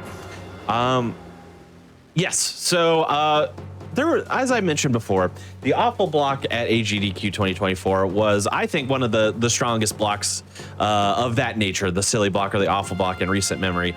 And there was one game in that block that really surprised me with just how funny and goofy it was, and how the intricacies and the lore behind it, you know, being based off a TV show and things like that. And obviously not a TV show I was familiar with, because I believe it's of French origin, if I'm not mistaken, but I'm sure the runner will be able to tell us a little bit more about it. This is, of course, Fort Boyard, the challenge, the full show category, and it's going to be run by TBCR. TBCR, the floor is yours. Hello, a CGI representation of TBCR here, and of course, as Conception mentioned, this is Fort Boyard the Challenge. It is based off a French game show originally. Cool, I got that right. The show originally came out in 1990, although, yeah, and its sister show, The Crystal Maze, came out in 1990. We'll get to those two during the council games, but this is for the full show category, so this means we're going to be doing the Quest for the Seven Keys, we're going to be doing the council games, Ratman, if I get locked in, we'll get to that, and the Adventures, and the Treasure Room. So it's based off the first, 1990 to 1995, so the council games are a very new addition. And you know what? We're going to get started, but before we begin, we got to get a little Teebs here a color shirt. Yes. So, Conception, what color would you like me to pick? Now, before I pick the color, just as a reminder, what color ended up winning for the bid war at AGDQ? It was, where's my mouse? Whoa. Oh no, it's gone. Oh, it's because I haven't finished typing in. It was this color. Yeah, that's what I was thinking. So my instinct, I wanted to see some different colors here. I'm gonna go green. Let's go green today. Oh, that's a good color. Because they superimposed like a shade over all the colors. I don't know what the original color shirt was. I think it's blue. But they just like put a green, you'll see what I mean. Anyway, it's time to talk to Father Forrest, so let's go. I wonder what the contestants are like. That's a good question, Father. This is the Father Forrest. He is the master of the fort as of the current seasons and creates all the games. Are they coming up? Maybe. They seem a well-rounded lots. But will that be enough? Now, I can't tell you that, Father. You're going to have to find that on your own. Come in. Come in. All right, and now we get to watch the introduction.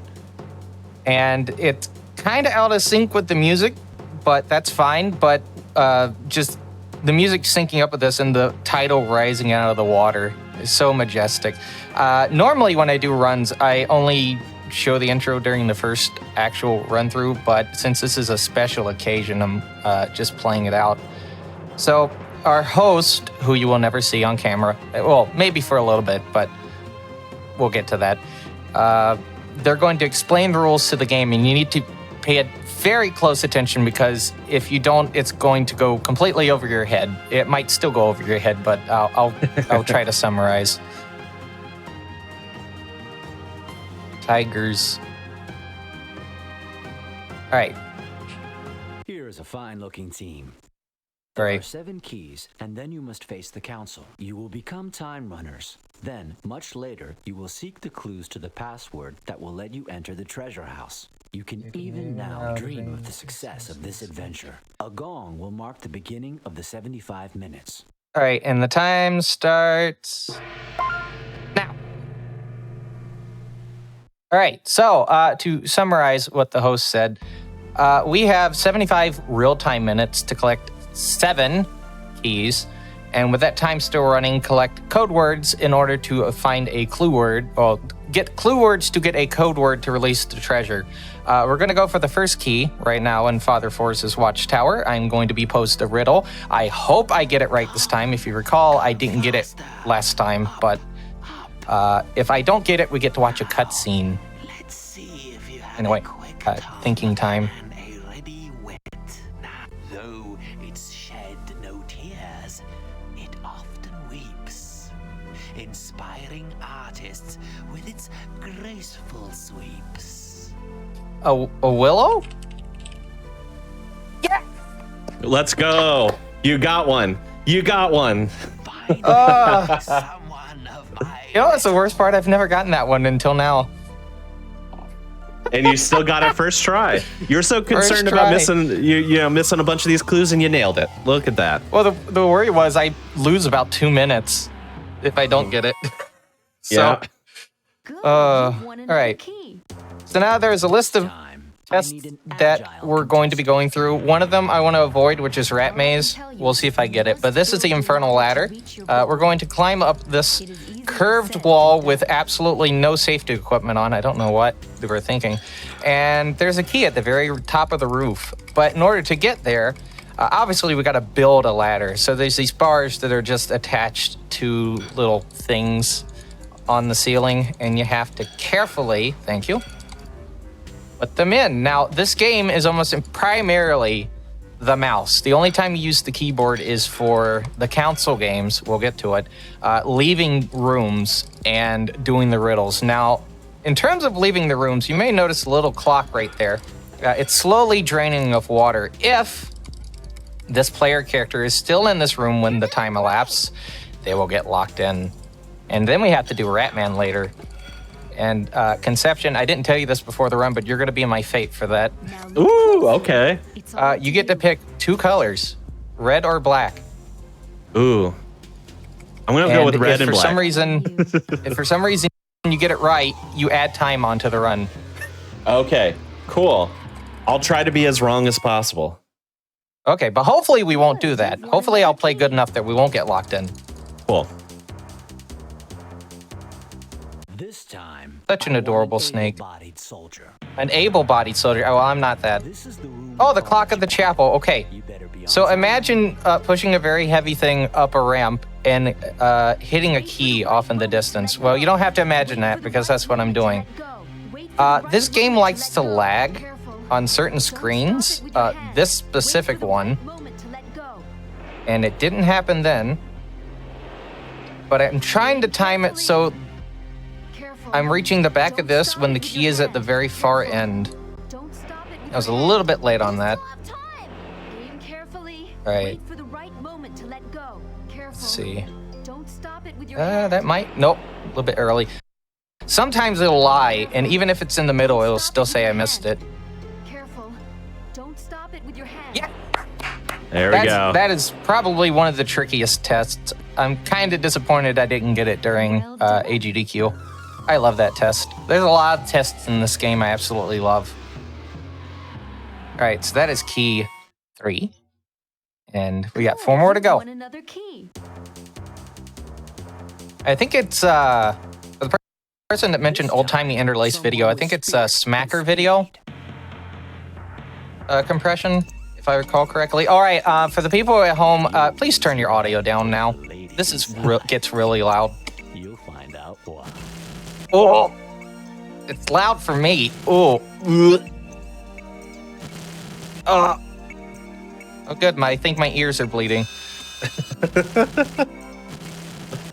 We found out that this isn't entirely as randomized as we thought it was. I think there's like 5 set patterns to it. I have not studied them because I've not really had a lot of time to practice for this run, life and such. But I don't know. I think so far we're not doing too bad.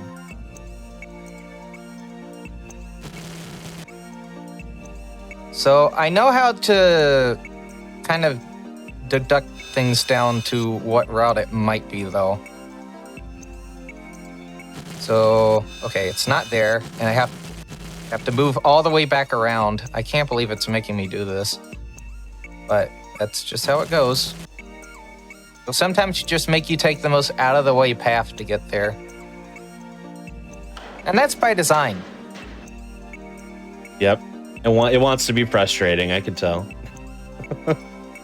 Would you believe that the company that published this still owns the rights to the games? There's actually a new one coming out right before the event. Really? Oh, I forgot the name of it, but it's a name that made me groan. But it is essentially tests for the last season and up to 2019. And, oh boy. I'm probably going to look into that for a speed game. Count on you. But it has production music. So, the good stuff. All right, 4 keys down. That one took a little bit of time, but that's fine. All right. So now we're going to go up a flight of stairs. We see Passepartout there a little bit. Even though we didn't pick a red shirt, here's a red shirt. Notice how they put the shirt on. They're investigating. Something happened. All right. Quick mind and a sharp eye. Should have asked me about 3 hours ago. All right. Oh, no, this test is super easy. This is probably the easiest test of the whole game. Fun fact. This test has the exact same answer as it was on the TV show. Ah. So if you've watched the show, you know the answer. There's a lot of episodes to choose from. I think there's almost like 1,500 episodes total over 30 years. You've won another key. Or 34 years. And I am trying to watch them all. Wow. I think my favorite version is, well, obviously the French version. Sweden's a very close second. And then I like the Dutch version as well. This time, I want someone who is sharp. Sharp, like a needle? Take the board in That's a bit of a weird question to ask. Anyway, we have ball and plank. So this test is also very easy. We get to move this 3D ball here. And if we carefully move the mouse, come on, we can just do it like that. You're supposed to guide the ball through each of the little things, kind of like slaloming it through, but no, you can just go through 2 of them and finish the test. All right, that's 6. I did 7. 6. Aw, look at him go. Look at him go. Able-bodied soldier. All right, able-bodied soldier, please don't be rat maze. Oh, thank you. All right, we got the maze. Ah! Remember when you used to play marbles? No, I didn't play marbles. I used to accidentally roll them into the vents at my house. True story, by the way. I was a weird kid growing up. All right. So now we're going to carefully, come on, move the ball through. If you look very carefully, you can see 2 faces in the maze. We just went by one of them. And then we got a smiley face right here. Aw.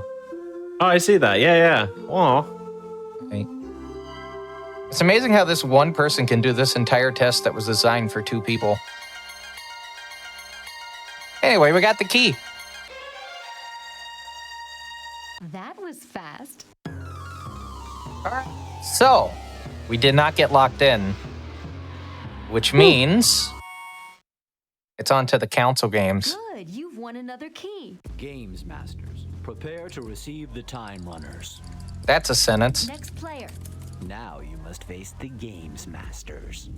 You can win up to 25 seconds in the treasure house if you win, but we don't want to win. We want to lose.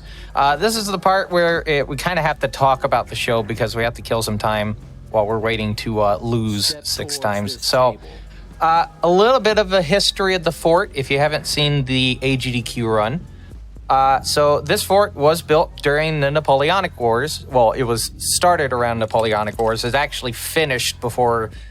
Well, the war is finished before the fort was done. So it was used for a variety of things, like a shipping dock, I think.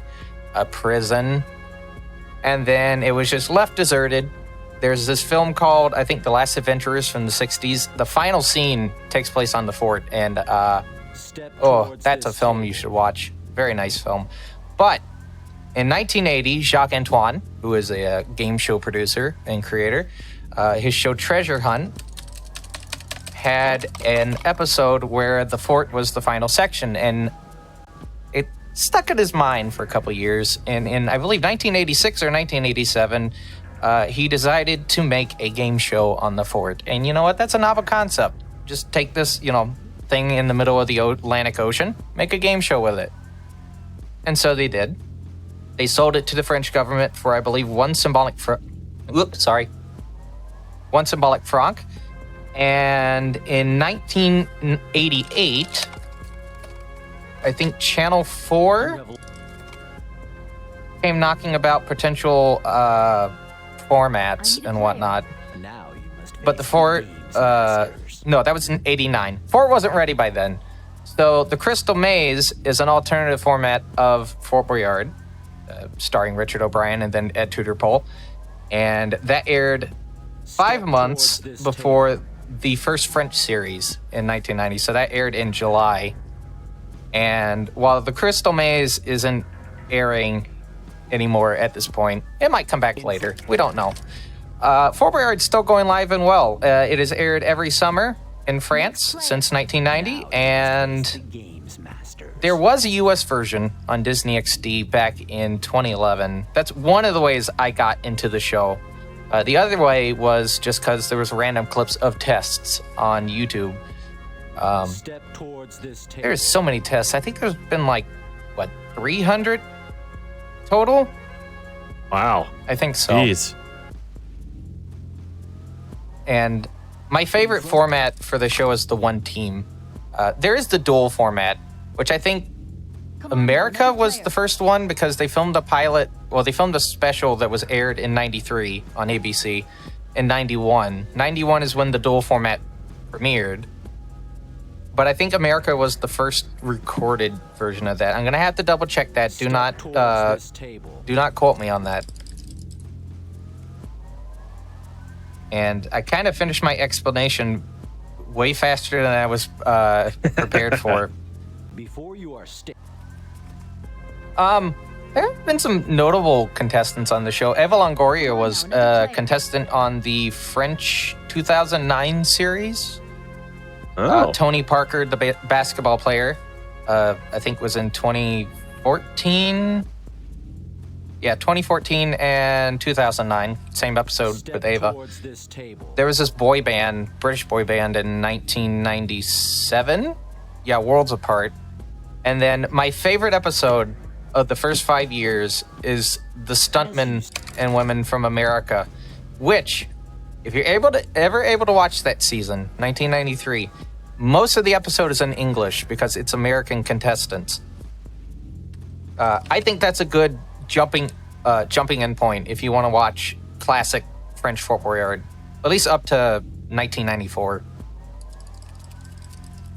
All right, so we've kind of killed some time with the other test. Unfortunately, this one we can't just immediately skip. We have to sit here and watch the memory things. Sometimes the game will be very evil and make you have to actually play the tests or the council games. You have all 7 keys. Oh, hi, Passepartout. I see you're putting the keys in there. How many do we got there? We got 4. Sorry, there's something in the way. Can you please move that out of the way, please? Come on. Oh, it's stuck on the screen? That's fine. Anyway. What is that? I think it's supposed to be a post. Now we can really yes, very believable. I think I know the exact episode that footage is from, because I think that's from 94. I hate that I know that because it shows I watch way too much of this show. All right, now it is time for the adventures. They are just the key games, but instead of keys, we get clues. However, if we do not get the riddle here, we will not just be given it. So we have to take the riddle, keep it in our mind, and we might figure it out later. Anyway. Oh, I think I actually know what the code word is. Perfect. Your teammate will be you know what? I think I actually know what this. I'm gonna play one adventure, but I think this is the code word I got during Valuathon. Now let's bring Oh, okay. Interesting. So I might be in an advantage here. But we're gonna play one more game before I jump on that. The thought is the code word is powder. For this task, steady nerves and speed are essential. All right. Seize the castle. Oh, now we get to find the best way up. So I have to climb this wall, and if I don't hold my mouse in a very, very, very specific fashion, the game will complain.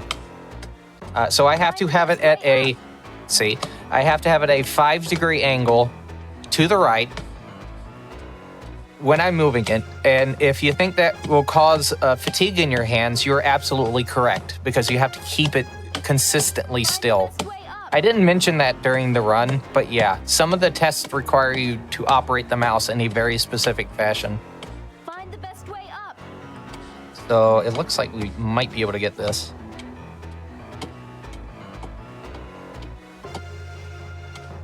Oh, speaking of the word visitable, apparently, this is from, I've been reading from other people talking about news about Fort Boyard, because, you know, new season's coming out soon. Apparently the fort will be open to the public within like the next 2 or 3 years, because they're doing a big renovation of the fort. They're re-adding parts from the original plans, like the dock and whatnot. Take a few seconds to think about the password. Wig, poison.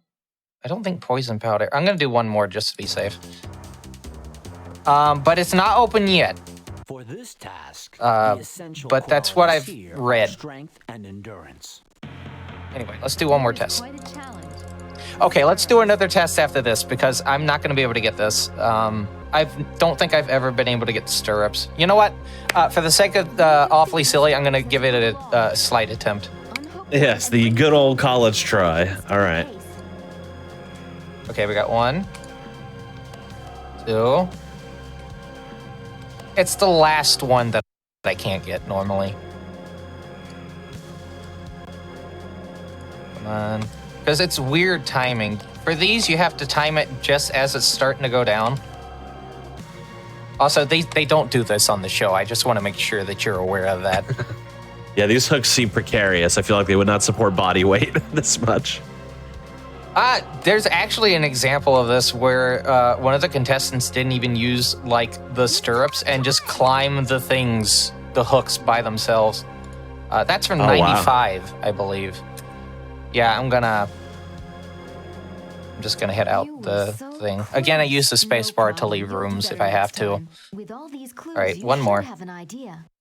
Should be pretty okay on time so far, so that's why I'm not too worried about having to do more. Yeah, I think you're doing good. An able-bodied soldier. It's like French billiards. You have to. Okay, cannonballs. Let's see where it puts us. Okay, this might be either really easy or the game decides to not let me roll the cannonballs correctly. Okay, we can move the cannonballs. Success. Okay, come on. Oh, yes! It clipped through the ball! Yes. And I got spit on my monitor from being excited. All right, come on. Okay, there we go. Found another clue. All right, hopefully this is the final clue.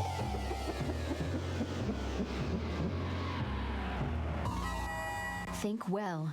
Do you have enough clues? Oh, formula powder. Yeah, it's powder.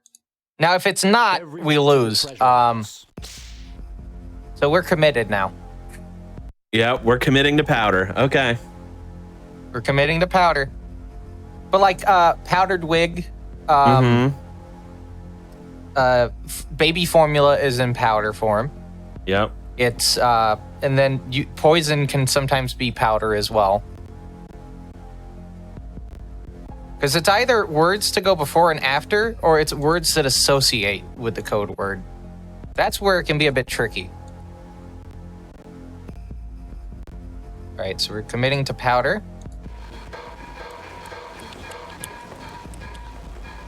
Come on. Give it to us. Yes! Let's go. Come on. Oh, we got the treasure. All right, now we get to wait 2 minutes, but I can use this for closing remarks and whatnot. So yeah, Fort Boyard is a pretty neat show. I would be what you call obsessed with it, but you know what? It's a nice hobby to watch and just talk about and interact with fans of a very interesting game show. It is more or less I can't say the grandfather because that would be the adventure game from the UK, but one of the big progenitors for like the modern adventure game show. I would say it's still the big adventure game show, but that's just my opinion. But yeah, if you want to run this game, it looks like the French version has been more worked on a bit more. Apparently with the console games, unlike this version, the English version, you can actually get like certain console games instead of having to do each 2 times. And that means I have to learn French more than I already am to do that. So that's fun. But yeah, if you have any questions regarding the English version of the game, I have no problems answering them for you. If you're on a Discord that I'm on with you, feel free to ask. Also, if you're going to be at GDQ and you want to learn the run, just let me know ahead of time and I can bring it with me. I always like to, introduce games that I run to people. Oh yeah, that's definitely the best part. Now, is this game like hard to access or like how? If you speak English, yes, because yeah. Oh boy, are the prices absurd for the really hard to find copies. You'll have an easier time getting the Swedish version and the French version. Good tips. Okay. So if you know Swedish or French, you're definitely ahead of me. Anyway, and time's gonna stop now. Hooray, we did it. We got the fort treasure. 17,508. That's not bad for me not interacting with it. Yeah. Yeah, you were talking run. about redeeming yourself from your GDQ run. You said you were trying to run it back, see if you could get it better. Well, you got a 2207, which I think is like 10 minutes faster. Yeah. I'm pretty sure it's like 10 minutes at least faster than your GDQ run. I think my PB is 14. The reason the estimate is so long is because Rat Maze getting locked in, which Ratman has its own cutscene, and then the swimming for the key. And then just if I have to keep playing tests, because there is 50 riddles for the first section and there's 26 for the second section, but there's a lot of code words that you have to like sort around in your head. So someone actually asked that question, why didn't I write anything down? It's hard to write stuff down for a game like this. Oh yeah, I can only imagine. Yeah, there's so much it could be, so much variance. Yeah, it's like, geez, how could you even keep up? All right, well, you absolutely crushed your estimate. So really, really well done there. Anything you'd like to shout out or plug? I know you got, is it a couple runs in SGDQ, if I'm not mistaken? I have 2 runs. I have Terminator Skynet, which I did back in 2020 SGDQ. That is also a run back attempt. Because I think it was like almost a full minute overestimate on that. And then if you're a fan of games for the Macintosh, do I have a game to show you, which is Killing Time, which is a game which is very mouse heavy in terms of movement. I wonder how many Macintosh games have been on GDQ before. It cannot be that many. I think someone pointed out there was like an Apple II run, but I think this is the first Macintosh run. Wow. It's going to be at the event. Very cool. And then if you like to watch weird games, I'm not doing a lot of weird games at the moment, but because I'm doing Megami Tensei for the most part right now, but I do tend to play some very weird games, like Leo the Lion is one we've had that on the show before. Yeah. That game. Oh, that's a game, but by definition, it's a game of all time. Yeah. Awesome. I think that's about it for me. Cool. Yeah. I mean, definitely check out twitch.tv/TBCR_, because I know There are some excellent games, either actually excellent or, excellent in quotes, however you want to interpret that is up to you, but they will be there. So definitely give TBCR here a check. Before we get going here as well, just wanted to remind everybody as well that we are in our kind of revamped hotfix seasons now. So feel free to check out, I believe it's Twitch.com/GamesDoneQuick/schedule. You'll kind of see the schedule for the weeks play out underneath there. And we encourage you heavily to come on over to the GDQ Discord, and you can add a brand new hotfix role, which is going to let you keep tabs on the upcoming events and shows, talk with staff members and showrunners, and just in general, hang out with the people who with a shared interest, which is pretty neat. Feel free to use !Discord in the Twitch chat if you're looking for more info on that.